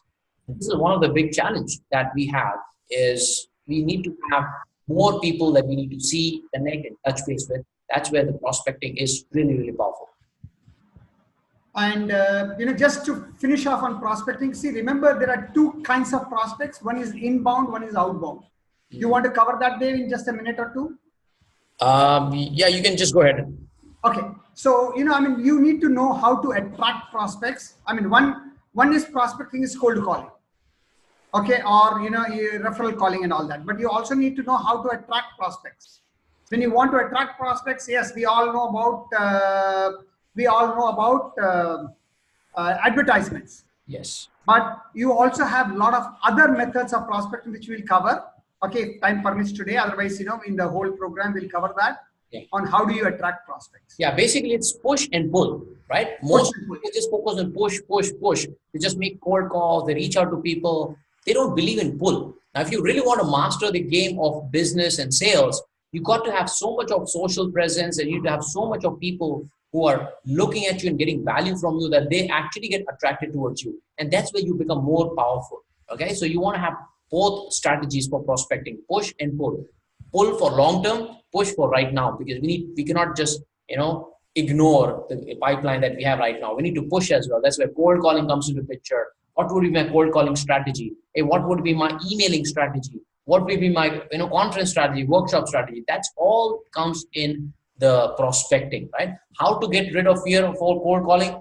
Become good at it, right? If your skills is, let's say, if your fear is here because your skill is here, right? The moment your skill goes up, fear automatically goes down. That's how you get rid of it, right? If you don't know how to handle objection, how to handle rejection, you will never be able to become good at cold calling. Then obviously you'll be afraid. Now, for people who have not attended my cold calling full day workshop, there is a good news for you. You can go on YouTube, my channel, Dave Gadhvi, Passionpreneur, go to playlist, go to cold calling workshop. It's an exclusive 2.5 hours, 3 hours workshop, which I did, which was a paid workshop, which a lot of people from Yatiji's family, community also joined there, and they paid me money. That was probably one of my initial workshops I did. Go ahead and have access to it for free, 3.5 hours, 2.5 hours for free. And of course, we're going to cover this in detail when we are, working with few people in a 90-day program. So we're going to help them also to build their mastering the art of cold calling and everything. That's just the beginning. Okay. And by the way, and Dave, what you said just now, that was the perfect example of pull. Pull. Because of the content you posted in my group, okay, regularly, giving value. The minute you announced your cold calling workshop, people were ready with the money. Yes, absolutely. And people. That was a full strategy. You never pushed. You never asked anybody to join. Yes. I never said this is available, and people said, when do I pay? How do I pay? Absolutely. People like, Tariq joined from Chennai. He did not even come for the physical workshop. But he said, no, I want recording. Recording. Here's money, 1,700 rupees just for that 2.5 hours, 1,700 he paid. And that was my first event. I never sold anything. I just provided value. And that's the pull, which you need to master in your game as well. Good. Right. So why don't we do this, Yatiji? I think it's a high time we all should take a break. And then before you take a break, can we have another game? All right, good. Who wants to have some games? I think people love games. Yeah. How are you ready for a game? Yes. Yes. Only one? Okay, we can play offline. No, hold on. People are typing. They're just searching the type buttons. Okay. I'm convinced. All right. So here is the game. Before we start the game, okay, what I'm going to do there is I'm going to send you some message. Okay. And I'm going to send it to you in private. Okay. And I want you to show that message once when I tell you. Okay, just give me a minute. Okay. Not even a minute, give me a second. And by the way, for people wondering how long will the break be? Around 40-45 minutes. 40 to 45 minutes, and the break will be in just a few minutes. Yeah. Okay, maybe another 3-4 minutes or 5 minutes, whatever time it takes to play this game. Yeah. I have sent you a private message, Dave. I'll copy it and keep it. Yes, keep it, and later on you. Okay, so now I need a volunteer for this game. Who is willing to volunteer? For somebody who knows the cards, all the cards, the name of the cards and all. Okay, Satyam says me. Okay, anybody else who wants to volunteer?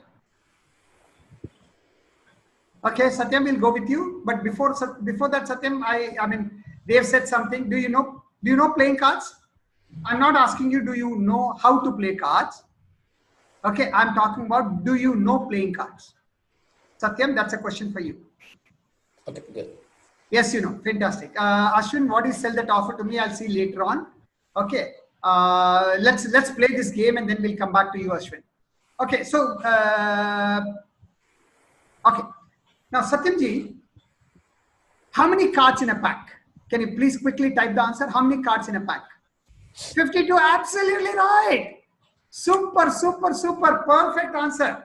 Now, there are some people who say 54, but you're right, 52, absolutely right. Now, Satyam, out of 52 cards, half are red and half are black. Do you agree? Yes? Choose one color, black or red. Black or red? Red, fantastic. Okay, so what's left, Satyam? What's left? Black, right. In black, there are two suits, right? Clover and spade. Do you agree? Yeah. So choose one, clover or spade.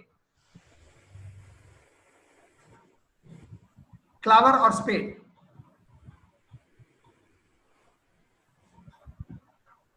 Yeah. So, yeah, you opted for red and I said what is left? You said black. And in black, there are two suits, clover or spade. So which one you want to choose? Clover or spade?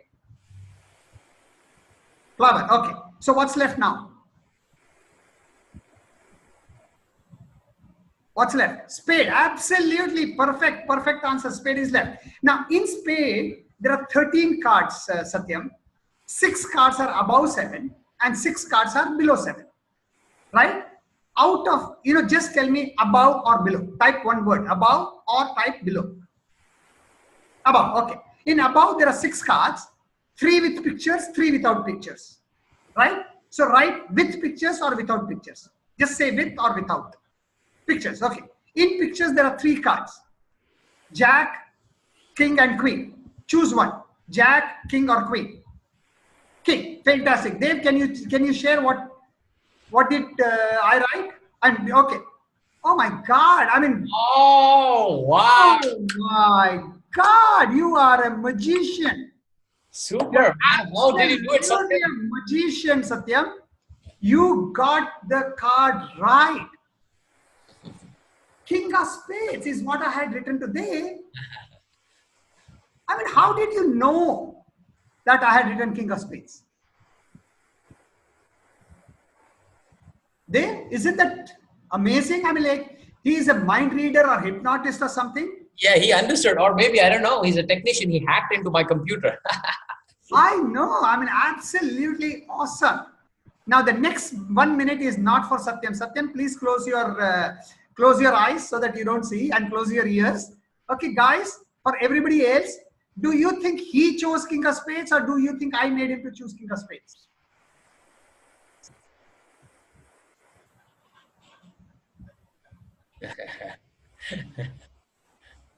Absolutely, you're right. And but he thinks that he chose King of Spades, right? And that's exactly what the sales is all about.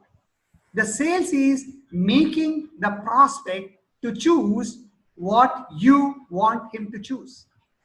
But again, remember what I said in the morning, it's a very powerful technique which you're going to learn. Okay, yes, it could be. Okay, and I'll share with you later. But remember, the game is all about making the prospect to choose what you want them to choose. Will you always be successful? No, but trust me, you will be successful 90-95% of times. Yes. But as I said in the morning, it's a very powerful technique and you have to use it very responsibly. Yes, absolutely beautiful. Please don't use it to hurt people. Use it to help people. That's a promise. Yatiji will share the secret how he did it, okay? How to play this game. Yes, I will. I will.